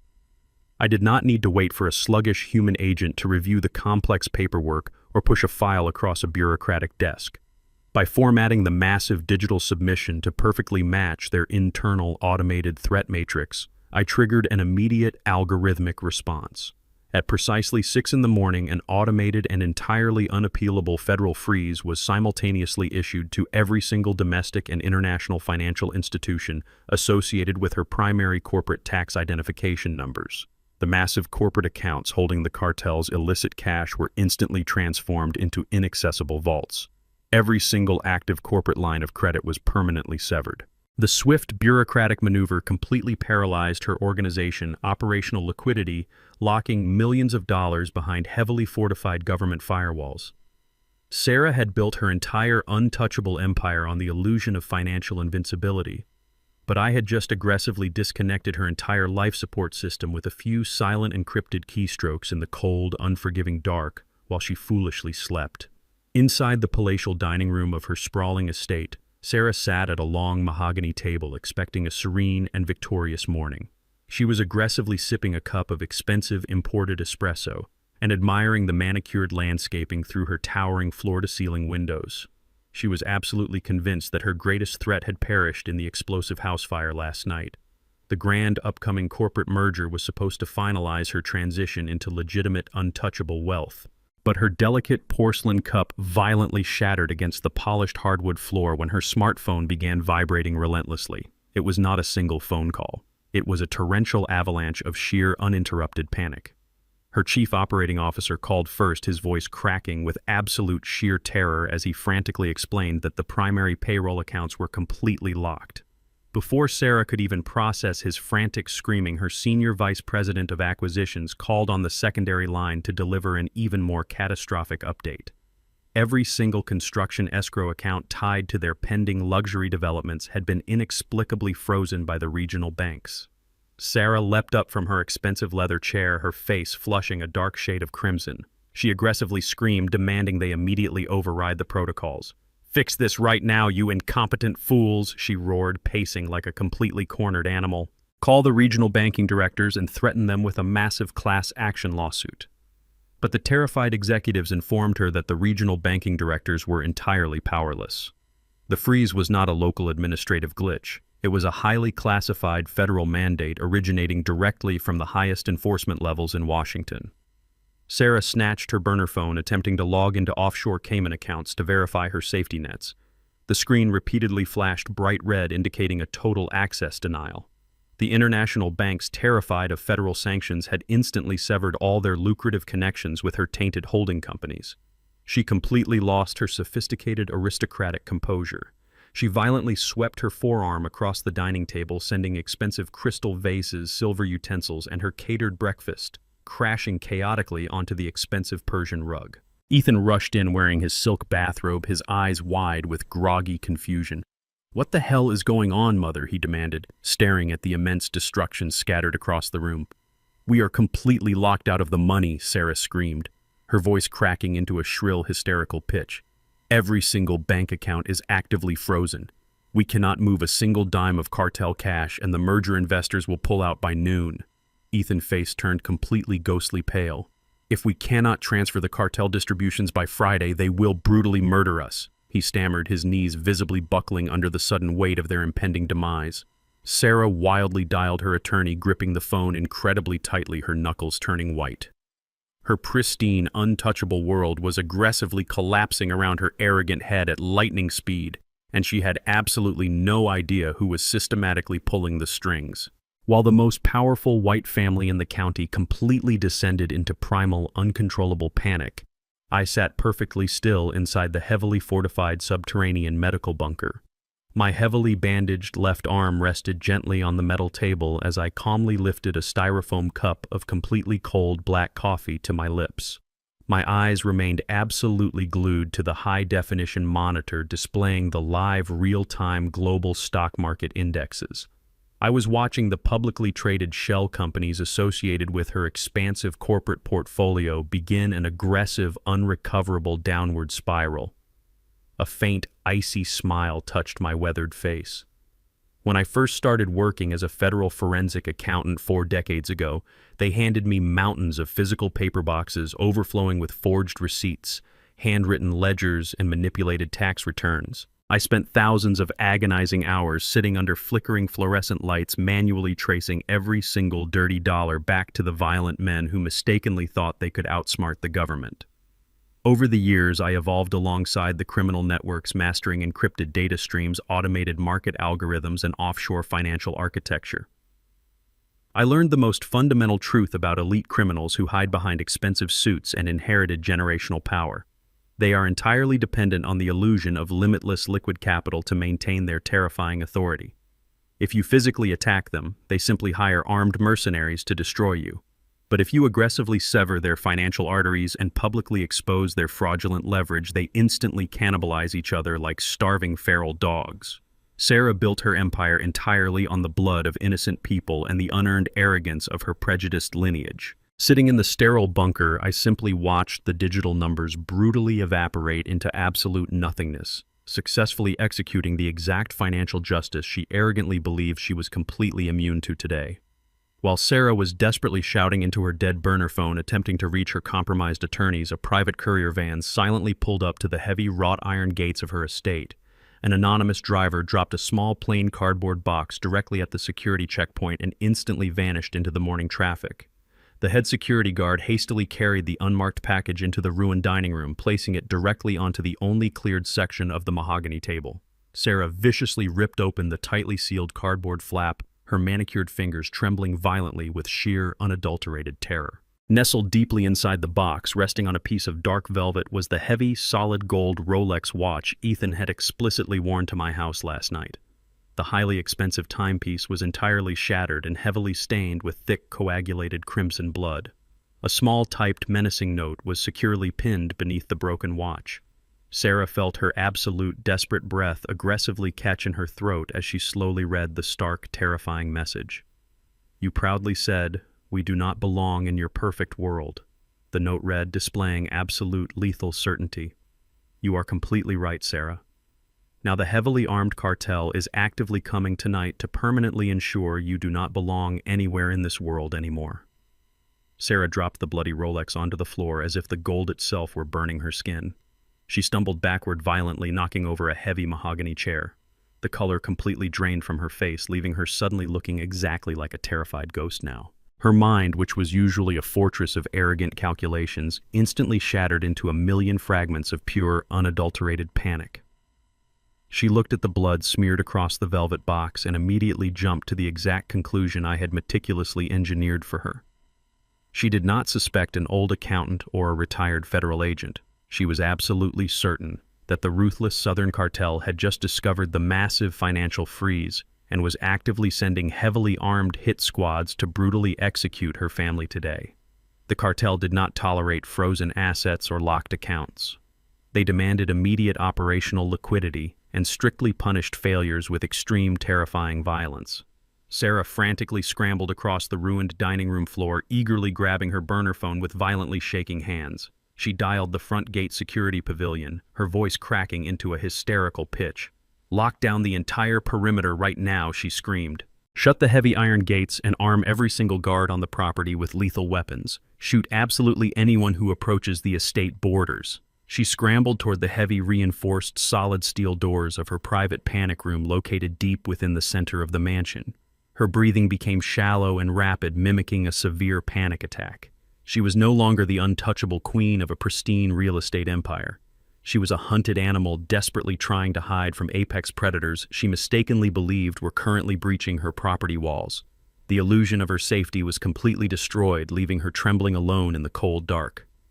While Sarah cowered in her panic room, Thomas was actively intercepting her digital communications, using a highly classified cell site simulator he had quietly erected outside the perimeter. The sophisticated federal hardware seamlessly routed every single outgoing and incoming mobile call directly through his encrypted tactical laptop.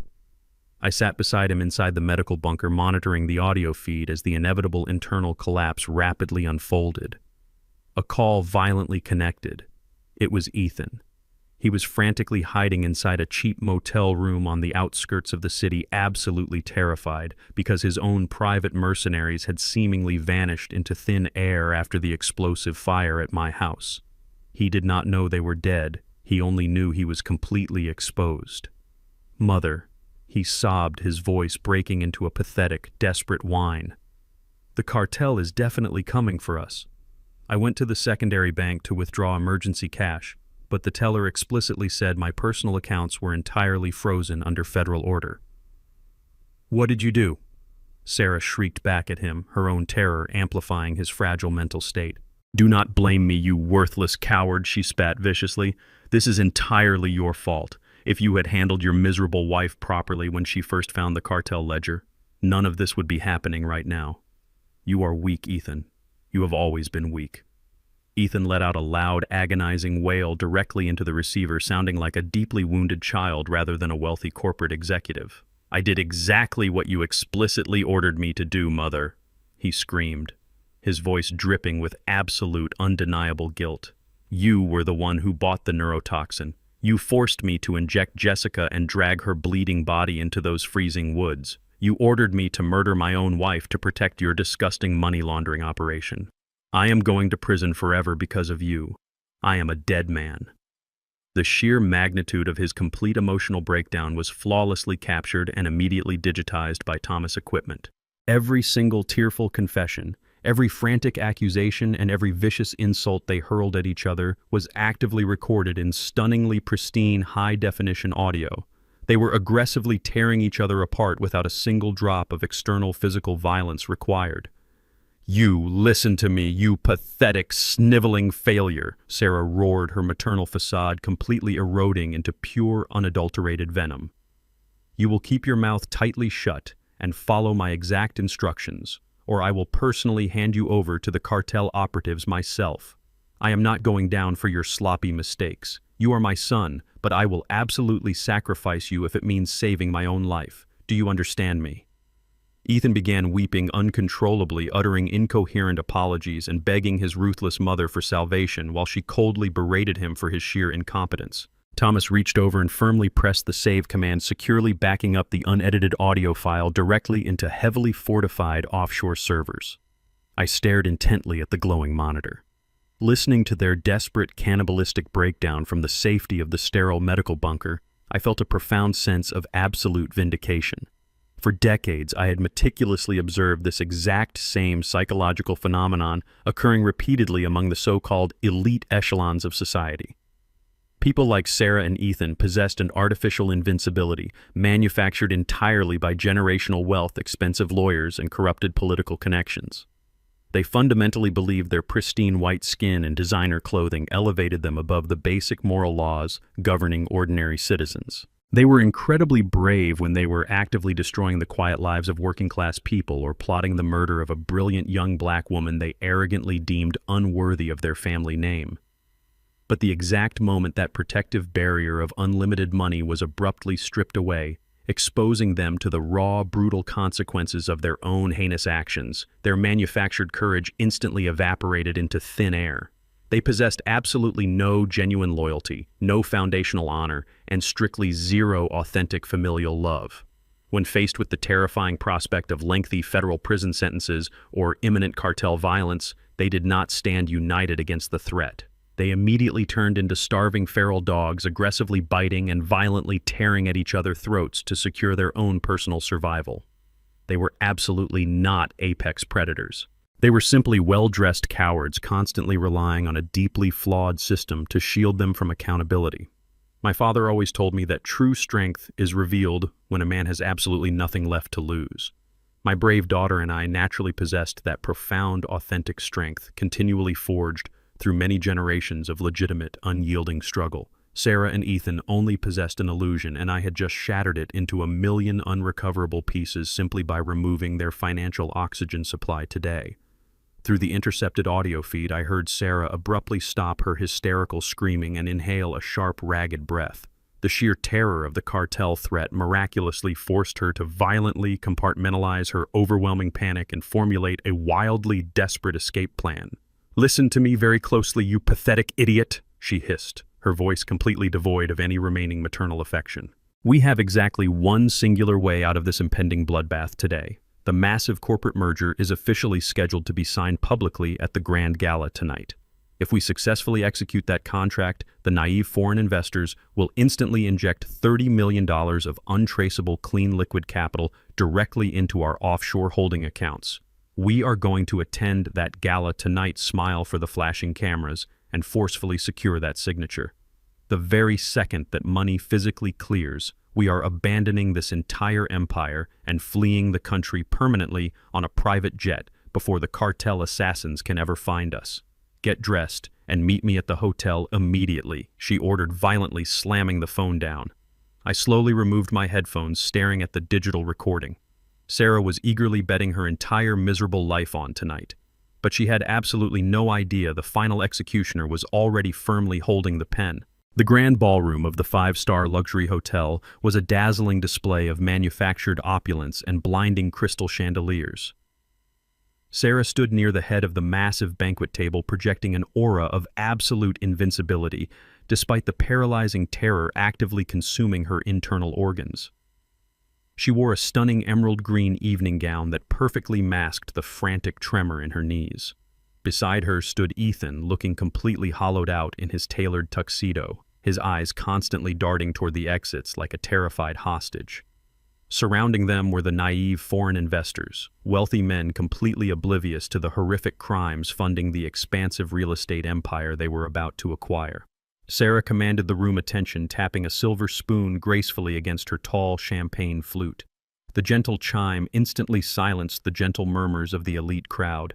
"Tonight we are not merely celebrating a highly lucrative corporate merger," Sarah announced, her voice projecting flawless aristocratic confidence across the crowded ballroom. "We are cementing a generational legacy of absolute excellence and unwavering resilience." She paused, carefully adopting an expression of profound manufactured grief. "We are also dedicating this monumental achievement to the tragic and sudden loss of my beloved daughter-in-law, Jessica. Her unexpected passing has left a massive void in our hearts, but we must bravely march forward in her profound honor." She raised her sparkling glass high above her head, flashing a brilliant predatory smile at the lead investor. To the future and to an incredibly prosperous partnership, she declared smoothly. The elite guests immediately raised their glasses in unison, completely captivated by her masterful performance. She was mere moments away from securing the $30 million signature that would guarantee her permanent escape from the impending cartel violence tonight before the dangerous criminals could locate her. Before the foreign investors could bring the expensive champagne to their lips, a thunderous mechanical crash violently shattered the sophisticated ambiance of the luxurious ballroom. The massive double oak doors at the main entrance were aggressively kicked open with such devastating force that the heavy brass handles slammed violently against the expensive plaster walls, creating a deafening shockwave that instantly paralyzed the entire room. Every single wealthy guest froze in absolute terror, turning their heads simultaneously toward the grand entryway. Standing squarely in the doorway, completely silhouetted against the bright hallway lights, was me.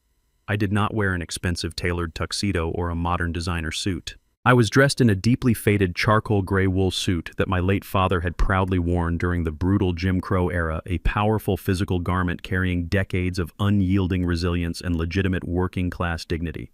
My heavily bandaged left arm securely rested in a dark medical sling, a permanent physical reminder of the blazing inferno I had willingly walked through to secure my daughter's salvation. I stepped slowly into the grand ballroom, my heavy leather work boots making a slow, rhythmic thud against the pristine marble flooring.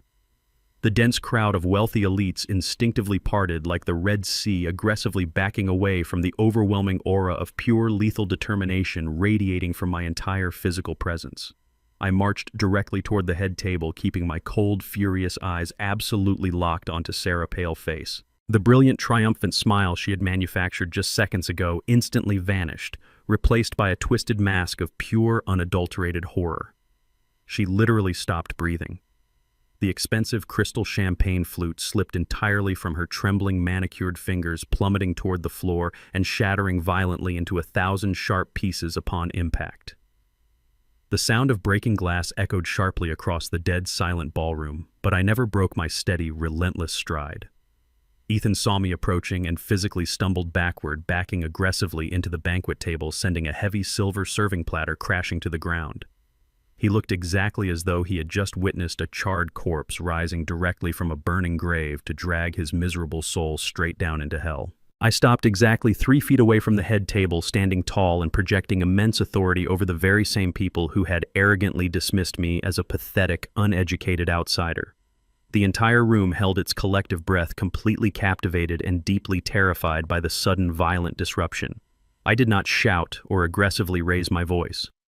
I did not need to scream to establish absolute dominance in this room today.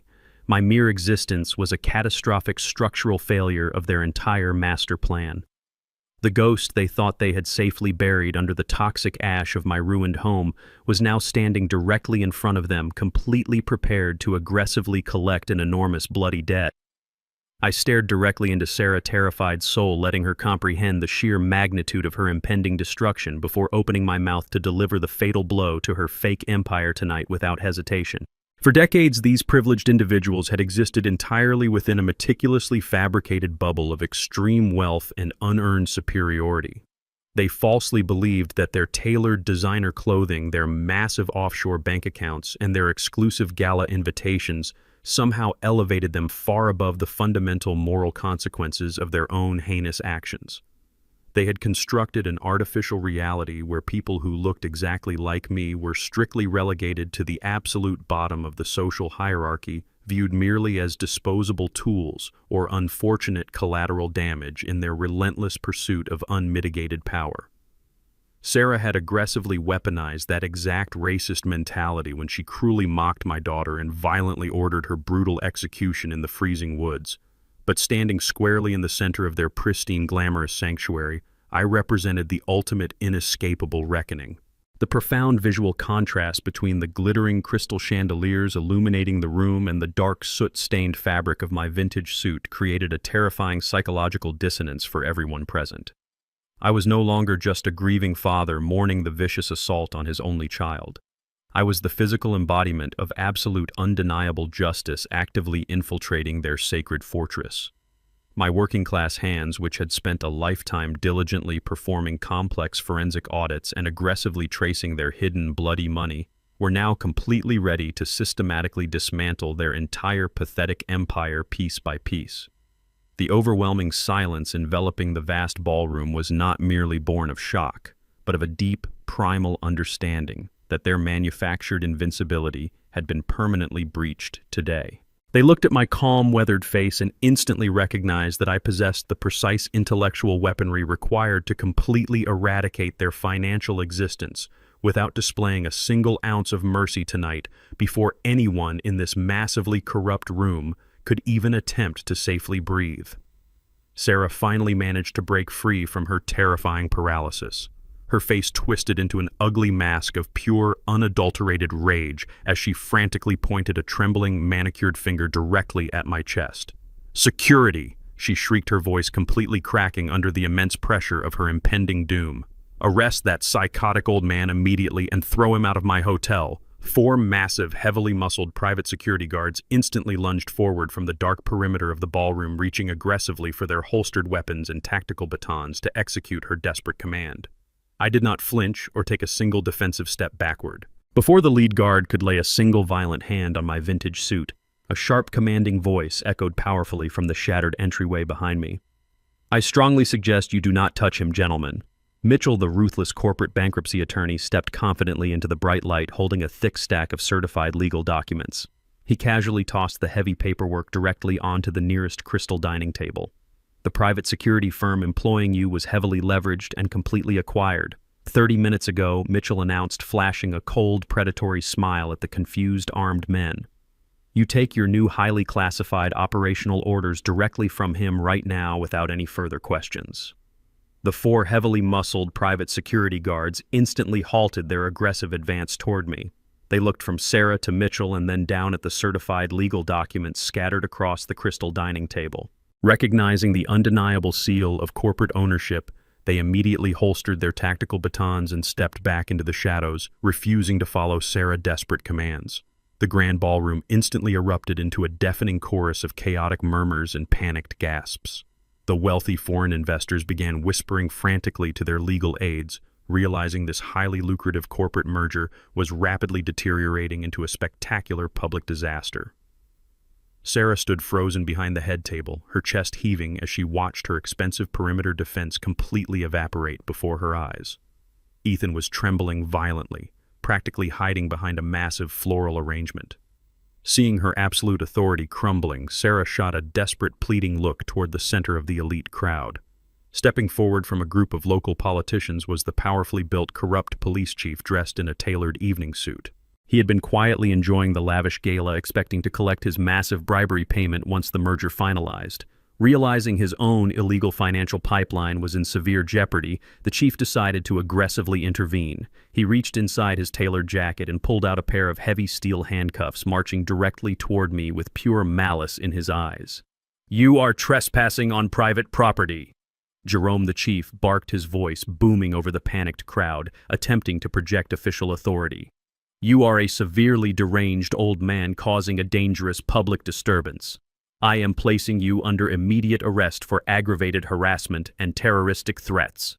He reached out to grab my injured arm, preparing to violently force me to the marble floor, but I never flinched once. I stared directly into the eyes of the corrupted officer, maintaining absolute silence as I slowly reached my good hand into the pocket of my vintage wool suit. I withdrew my encrypted mobile phone, holding it up for the entire ballroom to see clearly. "You cannot arrest the absolute truth, Chief," I stated, my voice cutting through the chaotic murmuring like a sharpened blade. I firmly pressed a single red command button illuminated on my cracked digital screen, instantly overriding the hotel primary audiovisual network using a backdoor code Thomas had remotely established. The massive projector screens suspended high above the lavish banquet table, which were originally scheduled to display a triumphant corporate merger presentation, violently flickered and aggressively changed channels. The bright, high-definition screens were suddenly flooded with highly classified offshore banking statements, deeply redacted cartel wire transfers, and undeniable visual proof of Sarah's massive money laundering infrastructure, explicitly linking her prestigious real estate developments directly to ruthless narcotic syndicates operating across the southern border. The wealthy foreign investors audibly gasped, pointing frantically at the undeniable mathematical evidence illuminating their enormous impending financial ruin. But the visual exposure was only the preliminary strike. The state-of-the-art surround sound system, seamlessly embedded within the crystal chandeliers, abruptly engaged, emitting a sharp, piercing frequency that forced the elite guests to cover their ears. Then the pristine speakers began broadcasting the crystal-clear, high-definition audio recording I had secretly captured while kneeling in the freezing rain outside her sprawling mansion. Sarah's viciously arrogant voice echoed thunderously across the massive ballroom, dripping with pure, unadulterated malice. A cheap black whore like Jessica never belonged in our world, her recorded voice screamed, vibrating off the expensive marble columns. I am simply cleaning up the garbage. She is going to die, and my son is going to pull the plug. And there is absolutely nothing you or your ghetto family can do about it. The sheer, unimaginable cruelty of her recorded confession hung heavily in the stagnant air, completely paralyzing the entire audience. The elite guests, who had just raised expensive champagne glasses to honor her fictional grief, now stared at Sarah with absolute, unfiltered revulsion.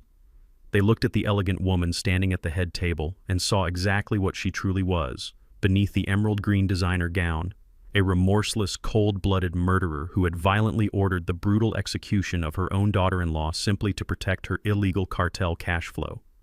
The total realization was absolutely catastrophic. Disgust aggressively rippled through the massive crowd like a violent physical shockwave. The wealthy investors immediately dropped their fine crystal glasses, allowing expensive champagne to spill carelessly across the floor as they frantically scrambled toward the main exit doors, desperately attempting to distance their fragile reputations from her incredibly toxic criminal fallout.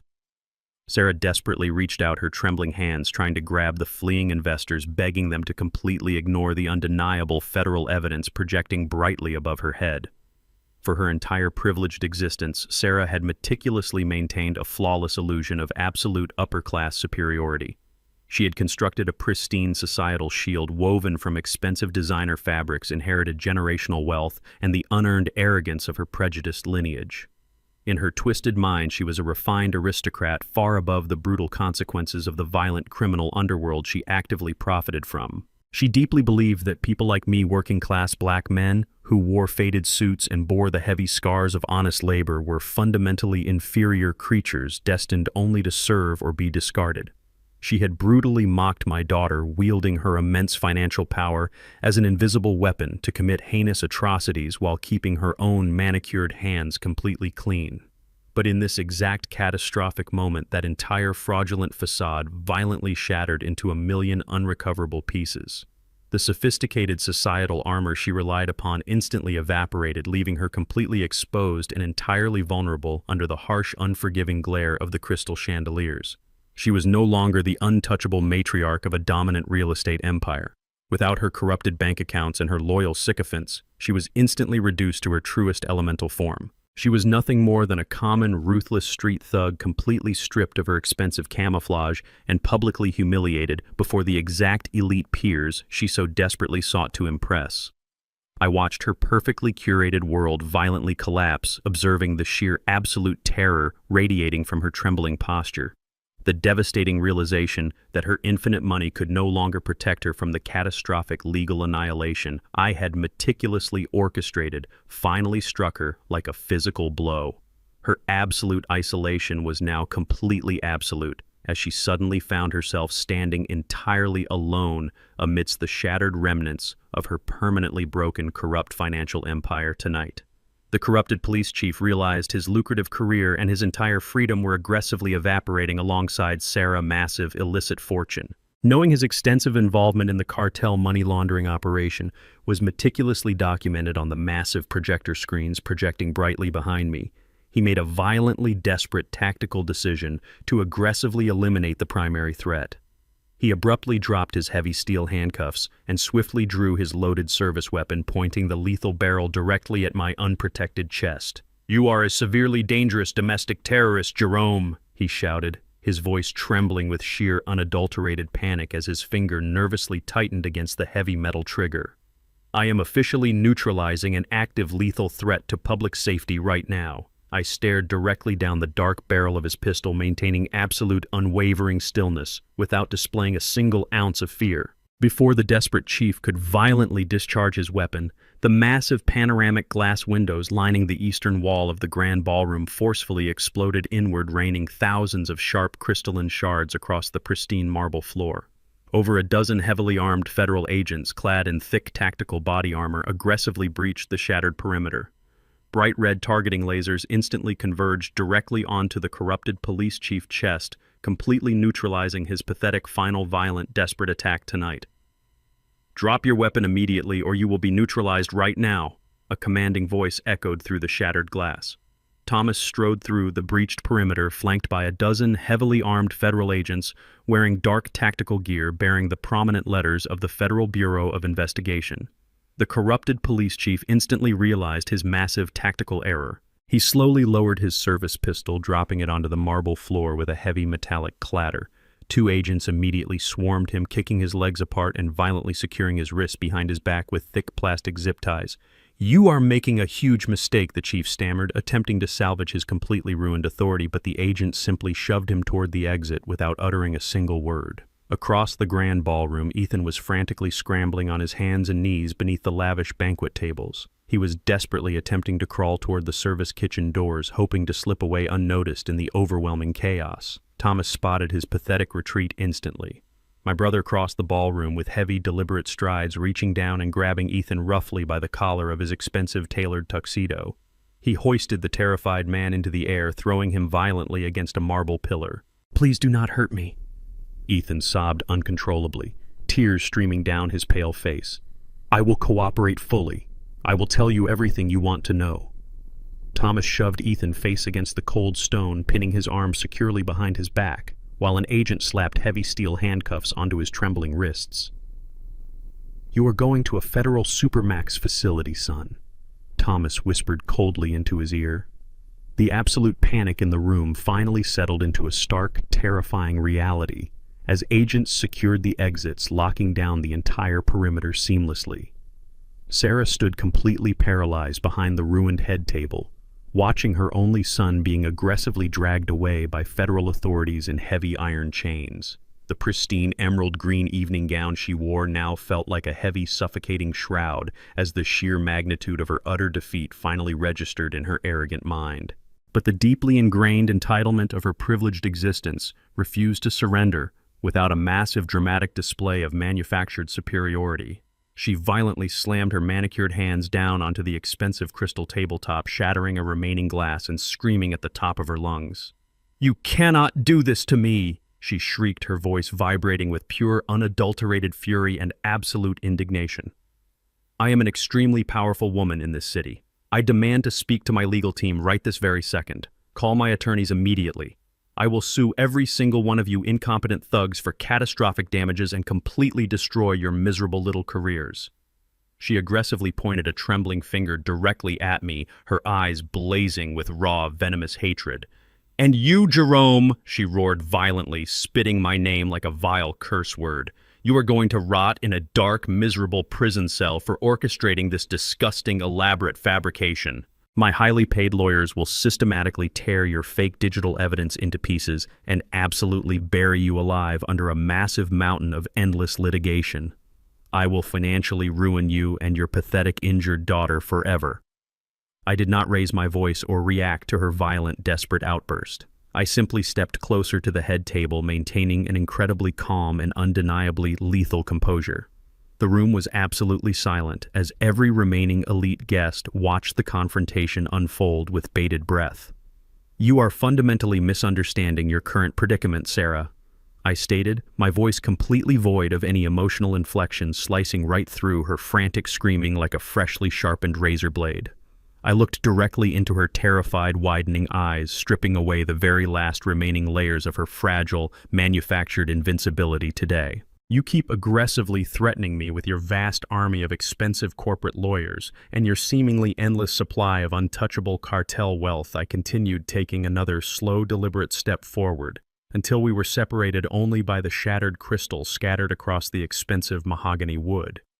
"But you are completely missing the most crucial mathematical variable in this entire equation right now. Her frantic breathing abruptly hitched as she desperately tried to maintain her aggressive posture. I calmly reached into my dark wool suit jacket and pulled out a thick, certified legal document.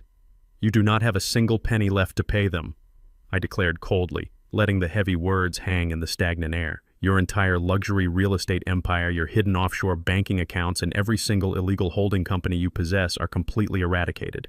They have been aggressively seized and legally obliterated by a relentless financial strategy you were too incredibly arrogant to ever possibly anticipate tonight." Sarah shook her head wildly, refusing to accept the catastrophic reality violently crashing down around her. "You are lying," she stammered, her face completely devoid of any color. "That is mathematically impossible. My empire is completely insulated by hundreds of complex corporate firewalls. It is utterly untouchable." I slowly unrolled the heavy legal document, holding it firmly for her to read the damning text. "You built an impressive fraudulent network, Sarah," I explained, utilizing the precise clinical terminology of a veteran forensic accountant, "but you made the fatal mistake of deeply over-leveraging your pristine assets with extremely toxic commercial debt to aggressively fund your cartel laundering operations. You assumed those predatory loans were perfectly safe because you controlled the local banking officials. What you completely failed to realize is that corporate debt can be legally purchased on anonymous secondary markets by anyone wielding enough liquid capital." I lowered the document, my eyes boring into her shattered soul. "My brilliant daughter possessed an untouchable $8 million blind trust fund that you arrogantly failed to discover during your pathetic background checks. I used every single penny of that absolute power to secretly purchase the entirety of your outstanding corporate debt through an aggressive network of untraceable shell companies operated by my ruthless bankruptcy attorney. By acquiring your heavily leveraged debt, I legally became your supreme financial master. I immediately triggered the mandatory repayment clauses, causing an instantaneous default across your entire corporate umbrella. When you failed to magically produce the millions of dollars currently frozen by the federal government, your empire instantly entered involuntary bankruptcy. I legally devoured your entire portfolio. You are completely stripped of your massive inherited wealth, your extensive political leverage, and your powerful legal shield permanently and undeniably forever, starting right now in this very ballroom tonight." Sarah let out a devastating, breathless gasp, stumbling backward until her spine violently hit the edge of the shattered banquet table. Before she could even attempt to physically process the sheer enormity of her catastrophic financial obliteration, a tall, stern man wearing a perfectly tailored gray suit stepped confidently out of the large gathered crowd. He was not a federal agent or a heavily armed police officer, but rather a senior executive director representing the largest institutional commercial bank in the entire state. He carried a sleek black leather portfolio, gripping it with absolute bureaucratic authority. "Sarah," he announced, projecting his loud, steady voice across the completely silenced ballroom so every single remaining wealthy investor could hear him clearly. "Pursuant to the immediate emergency federal injunctions and the finalized hostile bankruptcy acquisitions aggressively executed this evening, I am officially serving you with a certified comprehensive asset seizure mandate right now. Every single physical property listed under your corporate registry, including the very hotel ballroom we are currently standing in, is formally repossessed by your new primary creditor standing right here." He gestured directly toward me, holding the harsh, unyielding legal document high in the air. The absolute final devastating blow had officially landed, securely trapping her permanently tonight in her absolute worst nightmare without escape. The senior banking executive did not lower the certified document. He raised his voice, ensuring every single syllable penetrated the heavy silence of the grand ballroom perfectly.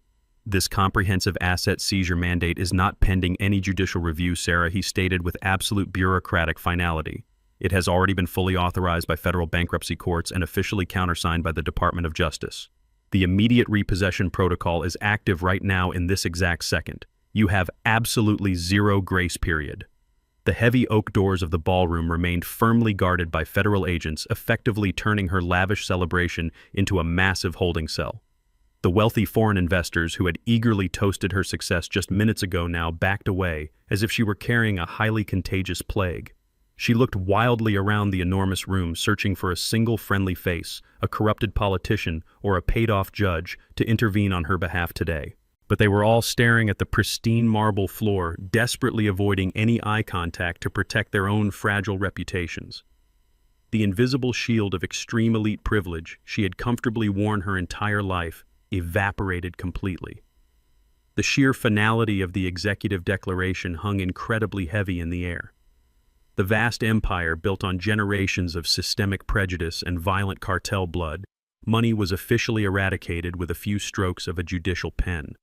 The bank executive stepped aside, allowing the federal asset forfeiture team to rapidly advance toward the head table. They carried thick stacks of inventory manifests and heavy plastic evidence bins. Sarah staggered backward, her perfectly styled hair falling wildly across her pale, terrified face. The immediate destruction of her financial sovereignty was no longer a distant theoretical threat. It was an aggressive reality marching directly toward her tonight completely.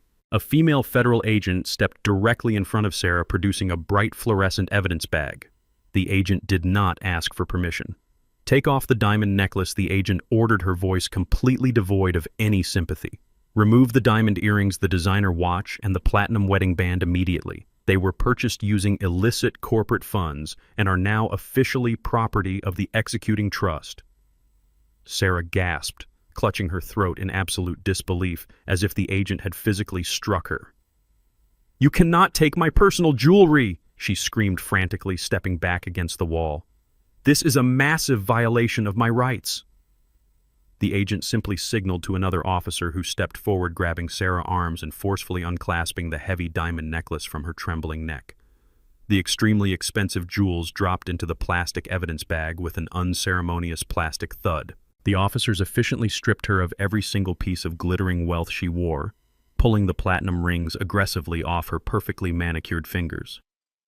"Your pristine, sprawling mansion has already been entirely secured and permanently locked down by federal marshals," Thomas announced loudly, stepping forward so his booming voice carried across the dead silent room. "Your entire fleet of luxury imported vehicles was actively towed from your driveway 20 minutes ago. The massive primary bank accounts controlling your daily operational expenses have been completely drained to precisely zero. You do not own the ground you are currently standing on. You do not own the expensive silk bed sheets you plan to sleep on tonight. Even the expensive emerald green evening gown you are currently wearing legally belongs to my brother now." Sarah looked down at her bare, trembling hands, her chest heaving with violent, uncontrollable sobs. Her entire identity was intrinsically tied to the immense, staggering wealth she had just violently lost. I took a slow, deliberate step toward her, leaning in closely so she could completely absorb the absolute lethal gravity of my words. "You looked at my brilliant daughter and arrogantly told her that we do not belong in your perfect, pristine world," I stated, my voice dropping to a terrifyingly calm, deadly whisper. "You believed your inherited privilege gave you the absolute supreme authority to ruthlessly murder my child and discard my family like common trash." I watched the remaining color completely drain from her hollow, terrified face as my harsh words struck her arrogant soul like a physical sledgehammer. "You are absolutely right, Sarah," I continued, pointing a weathered finger directly at her chest. "We definitely do not belong in a world built entirely on violent cartel blood money and vicious systemic prejudice, but you no longer belong in it either. I purchased your entire corrupt universe tonight, and I am permanently evicting you from the premises immediately. Now you are the homeless one." The sheer, devastating reality of my final statement completely broke her fragile mental foundation instantly. She collapsed heavily onto her knees, sobbing uncontrollably onto the cold marble floor. The profound psychological devastation radiating from Sarah, kneeling in total disgrace, provided the ultimate vindication for every marginalized individual she had ever cruelly oppressed. For her entire existence, she had ruthlessly operated under the deeply flawed assumption that infinite wealth could permanently shield her from basic human accountability. She had brutally wielded her massive financial power to silence whistleblowers, evict struggling families from their homes, and ultimately command the horrific execution of my brilliant daughter without shedding a single tear. She firmly believed that the American justice system was merely a convenient tool reserved strictly for punishing the poor while enthusiastically protecting the elite. By orchestrating this massive corporate seizure, I did not simply send her to federal prison. Incarceration alone would have allowed her to maintain her fierce, arrogant pride and her highly inflated societal status among other wealthy criminals. I aggressively stripped her of the only tangible identity she truly valued. When she woke up tomorrow morning in a freezing concrete holding cell, she would not be a fallen real estate queen or a powerful political donor facing temporary legal hurdles. She would be an absolutely destitute, bankrupt individual, completely stripped of her inherited power, completely erased from the elite social registry, and entirely dependent on the exact same taxpayer-funded public defender system she had mocked her entire life. Her total absolute humiliation was brilliantly showcased under the bright crystal chandeliers, serving as a permanent, agonizing reminder that no amount of dirty cartel money could ever successfully combat the relentless, furious intellect of a grieving father. She was officially reduced to absolute nothingness tonight, completely drowning in the agonizing reality of her own catastrophic failures, while the entire world actively watched her final spectacular ruin unfold right here perfectly tonight before their very own eyes, completely forever. As Sarah continued sobbing helplessly on the cold marble floor, a sudden violent commotion erupted near the shattered ballroom exit. Ethan, who was still firmly pinned against the heavy stone pillar by Thomas, and the federal agent suddenly broke his terrified silence. His sheer, overwhelming desperation to survive completely overrode any lingering shred of familial loyalty he possessed. He began thrashing wildly against his heavy steel handcuffs, screaming frantically at the lead federal prosecutor who had just entered the chaotic scene. "I want full federal immunity," Ethan shrieked, his voice echoing over his mother, pathetic weeping. "I will give you everything you need. My mother is the sole mastermind behind the entire cartel laundering operation. She forced me to inject Jessica in the woods. She planned the entire murder. I have explicit recorded conversations and hidden backup files to prove she orchestrated every single illegal transaction. I will testify against her in open court right now for a heavily reduced sentence." Hearing her own son aggressively volunteer to violently throw her under the federal bus instantly snapped Sarah out of her temporary shock. "You disgusting, treacherous little coward," she roared furiously, attempting to lunge at Ethan before the agents aggressively slammed her back down onto the cold floor, ending her entire treacherous legacy completely tonight. The federal agents easily overpowered Sarah, pressing her face firmly against the cold marble floor. Her pristine makeup was entirely ruined, smeared across her cheeks with tears of absolute venomous fury. She thrashed wildly against the heavy boots of the officers, screaming obscenities that echoed violently through the silent ballroom. "I gave you everything, you ungrateful, pathetic little worm," she roared at Ethan, her voice cracking with pure animalistic rage. "I built this massive empire from the ground up to protect your worthless future. I covered up your constant, massive failures. You would be absolutely nothing without my money and my protection." Ethan shrank back against the heavy stone pillar, refusing to make eye contact with the terrifying woman who had controlled his entire pathetic existence. "I am not going to spend the rest of my life rotting in a federal penitentiary because of your psychotic obsession with that dead girl mother," Ethan yelled back, his voice trembling with sheer cowardly panic. "You made me inject her. You forced my hand." The federal prosecutor simply nodded to his tactical team, capturing every single desperate admission of absolute guilt. Sarah realized her complete lack of control. She began hyperventilating, her chest heaving as the agents violently yanked her back onto her feet. "You are a traitor to your own bloodline," she shrieked, spitting viciously toward her trembling son. "I will absolutely make sure you suffer every single day of your pathetic, miserable life. You will beg for mercy." Her frantic threats were entirely meaningless now. The impenetrable fortress of arrogant privilege she had spent decades meticulously constructing was utterly demolished. She was completely broken, violently betrayed by the only person she ever truly valued entirely, reduced to a pathetic, screaming criminal facing absolute, undeniable justice tonight, right now, forever completely destroyed. The tactical agents aggressively marched Sarah and Ethan toward the shattered main entrance of the grand ballroom, dragging them away like common street criminals. The heavy steel chains around their wrists clinked loudly against the pristine marble floors, providing a grim, rhythmic soundtrack to their total, absolute humiliation. Sarah continued fighting wildly against the strong grip of the federal officers, her expensive emerald green evening gown tearing slightly at the shoulder seam as she desperately tried to break free from her inescapable captors. She violently twisted her neck to cast one final terrifying look of pure, unadulterated hatred toward me, but the aggressive agent simply pushed her head forward completely, ignoring her pathetic aristocratic outrage. Ethan did not resist at all. He kept his head entirely bowed, sobbing uncontrollably into his chest, completely overwhelmed by the terrifying realization that his luxurious, privileged lifestyle was permanently finished. As the heavy oak doors violently slammed shut behind them, the overwhelming chaotic energy in the massive ballroom instantly evaporated, leaving behind a stark, heavy silence. The elite wealthy guests who had remained frozen in absolute terror during the aggressive raid now began quickly scattering toward the secondary emergency exits. The powerful foreign investors who had eagerly sought to finalize the massive cartel merger actively hid their faces, avoiding any possible eye contact with the remaining federal personnel. They were absolutely terrified that their own pristine reputations would be permanently destroyed by the massive radioactive fallout of Sarah's horrific criminal exposure. Within exactly 4 minutes, the entire lavish banquet hall was completely empty of its original arrogant occupants. Only the heavily armed federal agents Thomas Mitchell and I remained standing amidst the incredible glittering wreckage. The expensive crystal champagne flutes lay shattered across the floor, mixed with spilled wine and discarded luxury items. I stood completely motionless in the dead center of the massive room, adjusting the lapels of my faded charcoal gray wool suit with my uninjured right hand. My posture was perfectly straight, completely unburdened by the immense crushing weight of sorrow and vengeance I had carried tirelessly for weeks. I took a deep, slow breath of the stagnant air, completely processing the absolute magnitude of what we had just successfully accomplished tonight.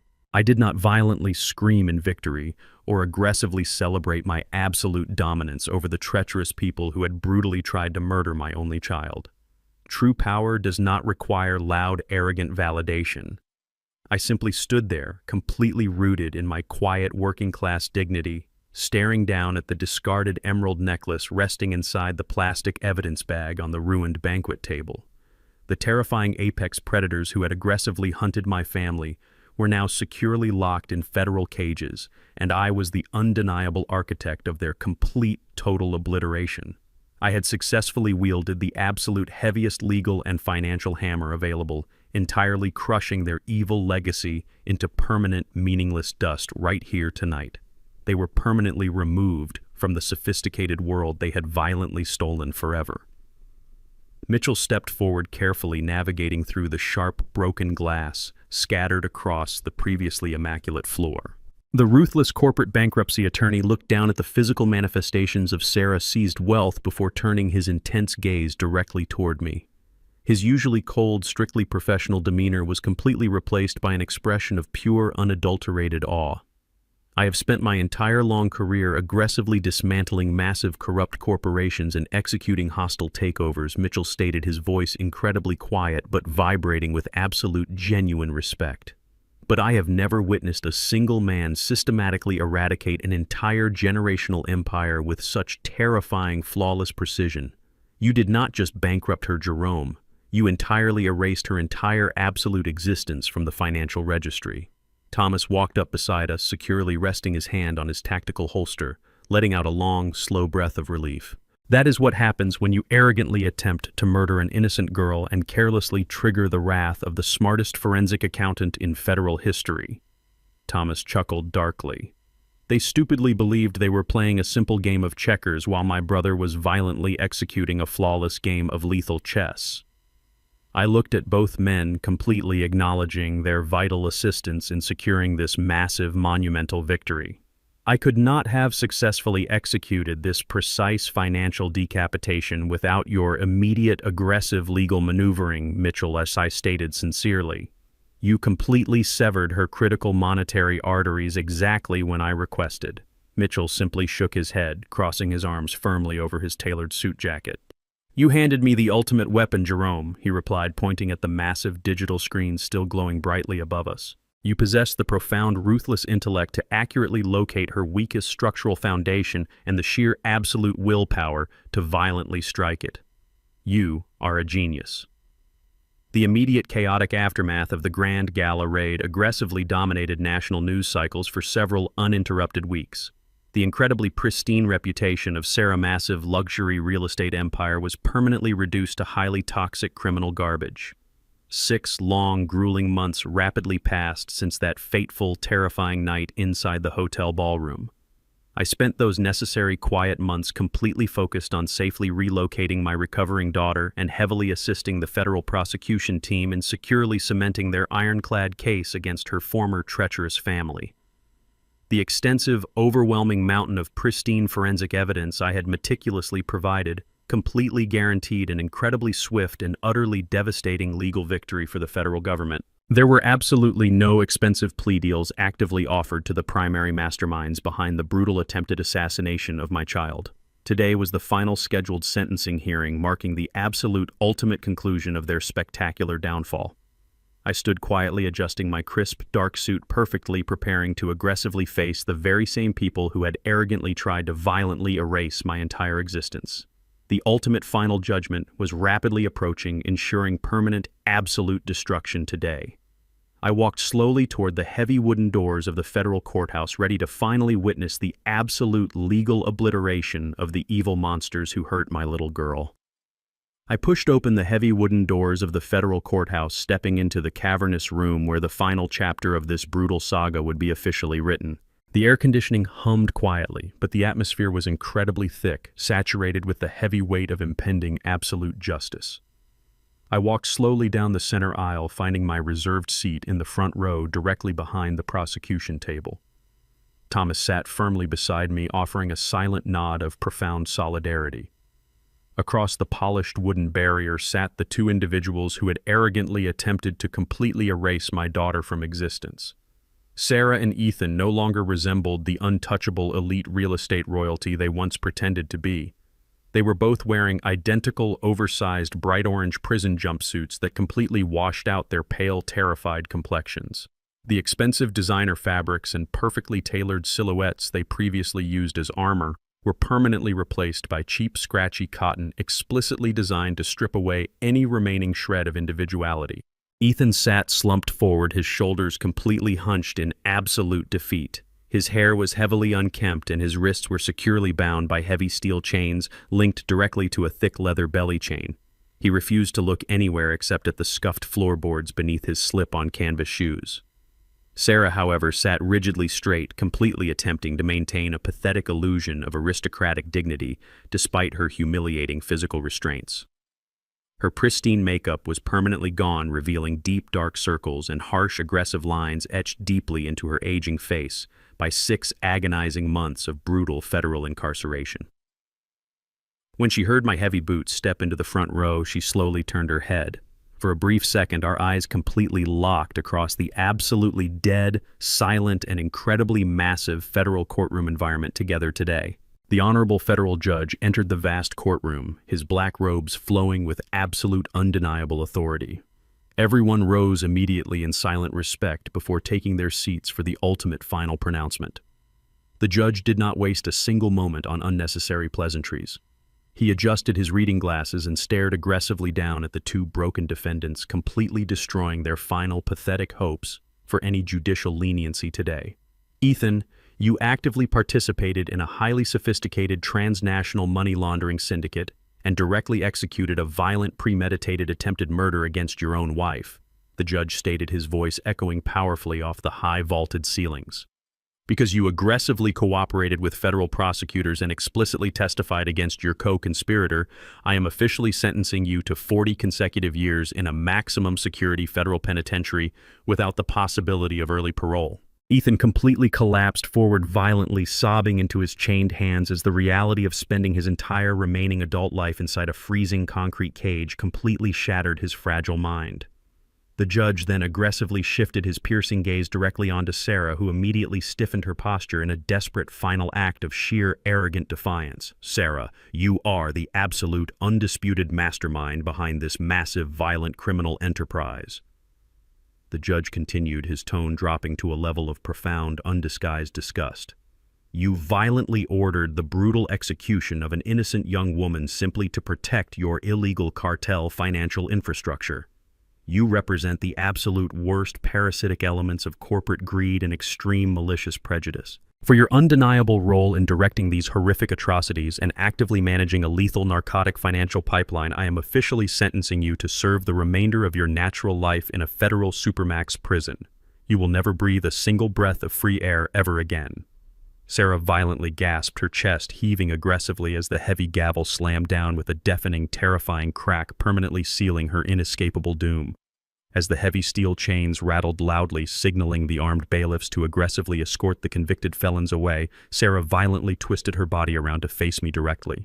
Her eyes were completely bloodshot, burning with pure, unadulterated venom. I did not smile or mock her total destruction.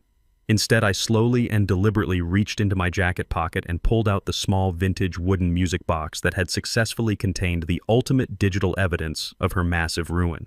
I held it up high, gripping the polished wood firmly so she could clearly see the exact instrument of her total catastrophic failure completely. The beautiful, delicate object that she had arrogantly dismissed as a cheap, sentimental piece of working-class garbage had ultimately been the exact powerful weapon used to violently decapitate her entire multi-million-dollar operation. She stared at the small wooden box, her entire face aggressively contorting into an incredibly ugly mask of profound, absolute defeat, completely forever experiencing total, true justice directly within this massive, formal legal room, exactly as she entirely, ultimately, unequivocally deserved. The pure, venomous hatred violently radiating from her terrifying gaze was absolutely meant to severely intimidate me, but it was entirely powerless against the profound, unyielding armor of a father, deep protective love. For her entire arrogant, privileged existence, Sarah had foolishly believed that infinite amounts of stolen dirty money and systemic elite prejudice could seamlessly eradicate any working-class family that dared to challenge her supreme aristocratic authority. She had brutally looked at my brilliant, innocent daughter and aggressively seen nothing more than a highly disposable, inconvenient obstacle standing directly in the way of her massive, illicit financial ambitions. She tragically failed to understand that the unbreakable spiritual bond between a devoted father and his cherished child represents an incredibly powerful, ancient force that no amount of corrupted generational wealth can ever successfully suppress or destroy. Evelyn and I had spent 4 long decades meticulously teaching Jessica the profound absolute value of hard, honest work, deep moral integrity, and incredibly fierce resilience. We deliberately instilled within her an ironclad internal strength that directly allowed her to bravely stand up against the terrifying cartel laundering network entirely alone in the very beginning. That simple vintage wooden music box I held firmly in my hand was not merely a convenient hiding place for heavily encrypted federal evidence. It was the absolute, undeniable physical manifestation of our entire family enduring spirit. It completely symbolized the exact, quiet, formidable strength of marginalized people who refuse to be violently silenced or casually discarded by the arrogant, corrupt elites who mistakenly believe they own the world completely. Sarah's viciously hateful glare slowly evaporated into a blank, empty stare of total realization as she finally understood she had been utterly defeated by the profound, authentic love she had so deeply despised forever throughout her life, completely. The armed federal bailiffs aggressively grabbed Sarah strictly by her bright orange shoulders, forcefully marching her toward the heavy, secure holding doors located at the absolute rear of the massive courtroom. The heavy, thick steel hinges aggressively groaned as the large, terrifying portal was violently pulled open, actively revealing a cold, dark cinder block hallway completely devoid of any natural sunlight or remaining human hope. The heavy metallic clatter of her thick iron shackles aggressively echoed across the entirely silent room, serving as a brutal, rhythmic reminder of her permanently revoked freedom. With one final devastating shove, the heavy steel door violently slammed shut, completely sealing her safely inside the unforgiving federal penal system for the absolute remainder of her miserable, pathetic natural existence forever. The deafening, aggressive slam aggressively reverberated through the very floorboards, officially declaring the absolute permanent end of her treacherous, bloody dynasty. A profound, completely new, unshakable order was immediately and permanently established today. The terrifying, invisible monsters who had aggressively hunted my innocent family in the freezing, dark woods were finally eradicated, completely restoring an incredibly peaceful silence to our massively disrupted lives forever. Thomas placed his heavy hand securely on my shoulder, signaling that our brutal, relentless, violent mission was officially and perfectly concluded today, exactly now, permanently, completely. The heavy steel door of the federal courthouse was permanently closed, sealing away the toxic nightmare that had violently disrupted our lives. The transition from that dark, echoing legal chamber to our current reality felt like waking up from a decade-long, suffocating dream. Today, the late afternoon sun painted the pristine, manicured lawns of our sprawling new estate in brilliant shades of warm gold and soft amber.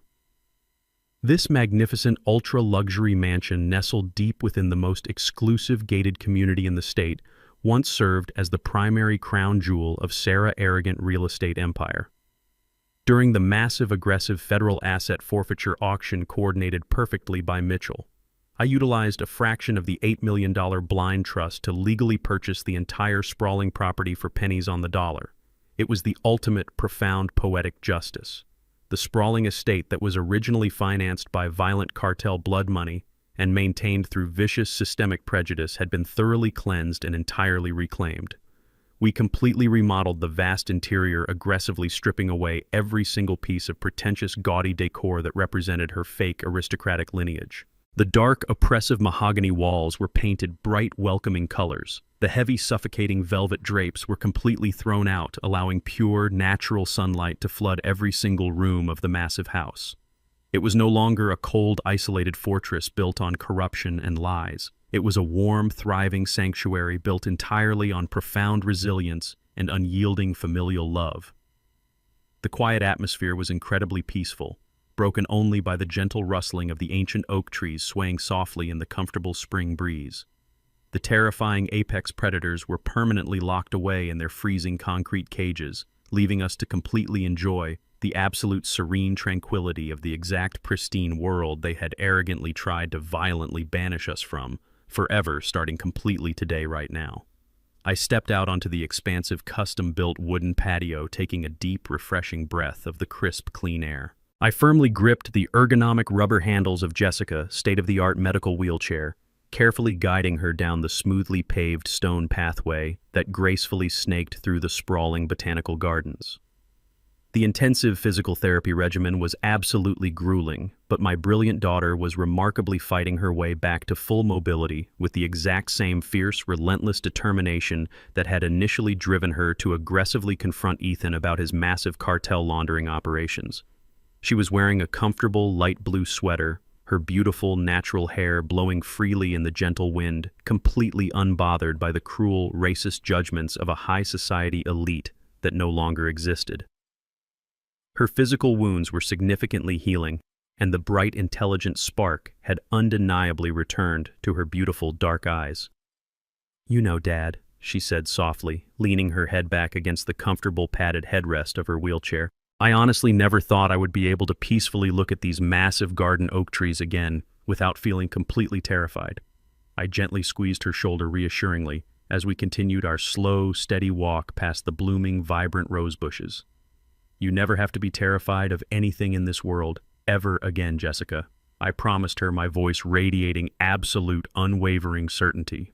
"We completely removed the monsters from the woods. This entire beautiful kingdom belongs entirely to you now."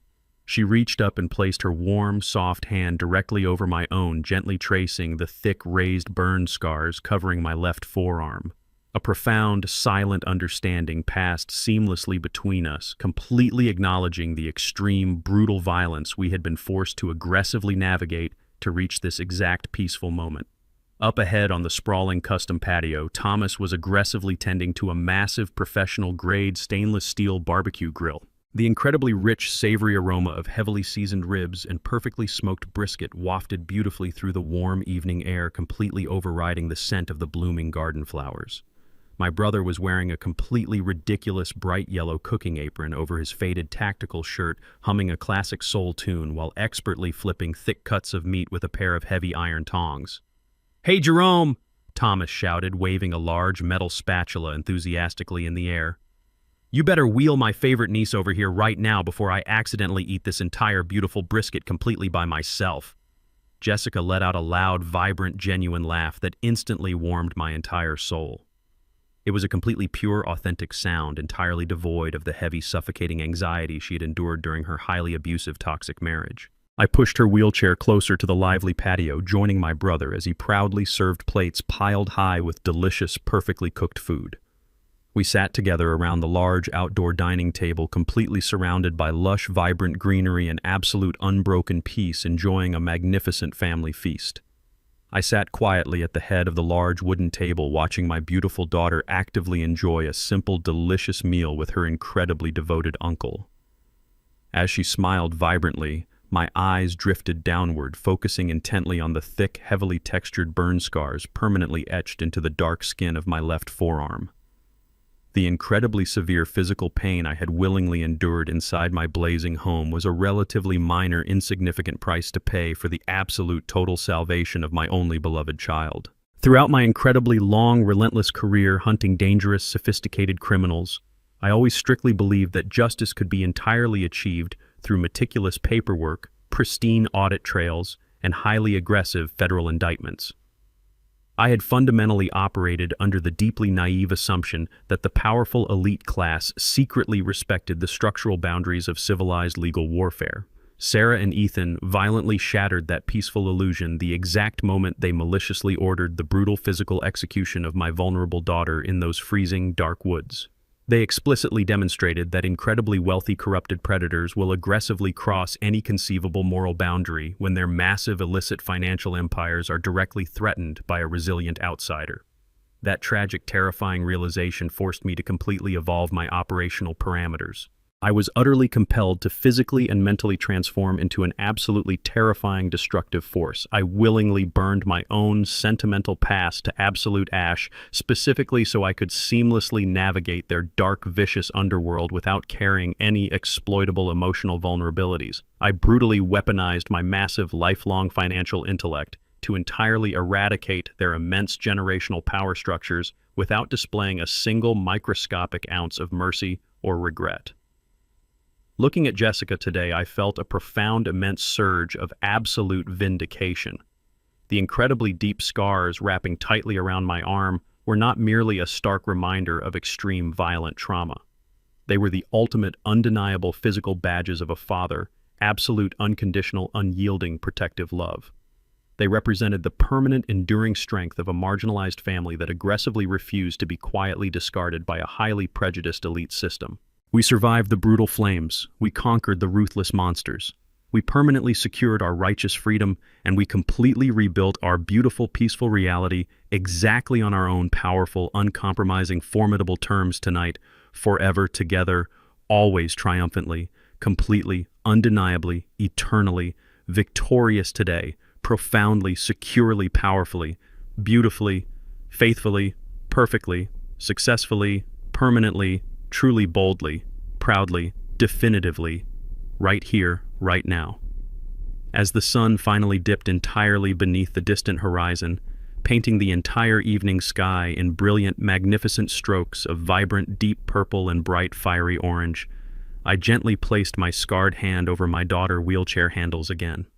I looked at the incredible, sprawling estate we had aggressively conquered and peacefully reclaimed. My father once told me the only way to effectively fight against those who arrogantly think you do not belong in their pristine, exclusive world is to simply purchase that entire world completely and violently kick them out into the cold, unforgiving streets.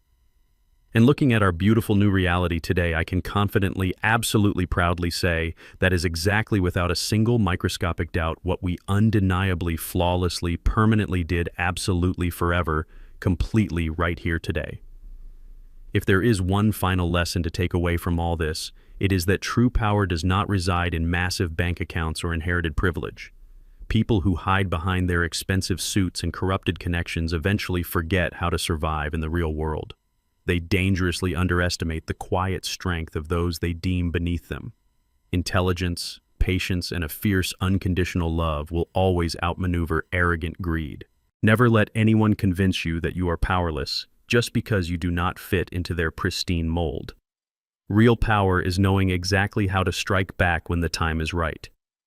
If you found strength in my story today, please like this video, subscribe to the channel, and let me know in the comments how you would have handled these absolute monsters.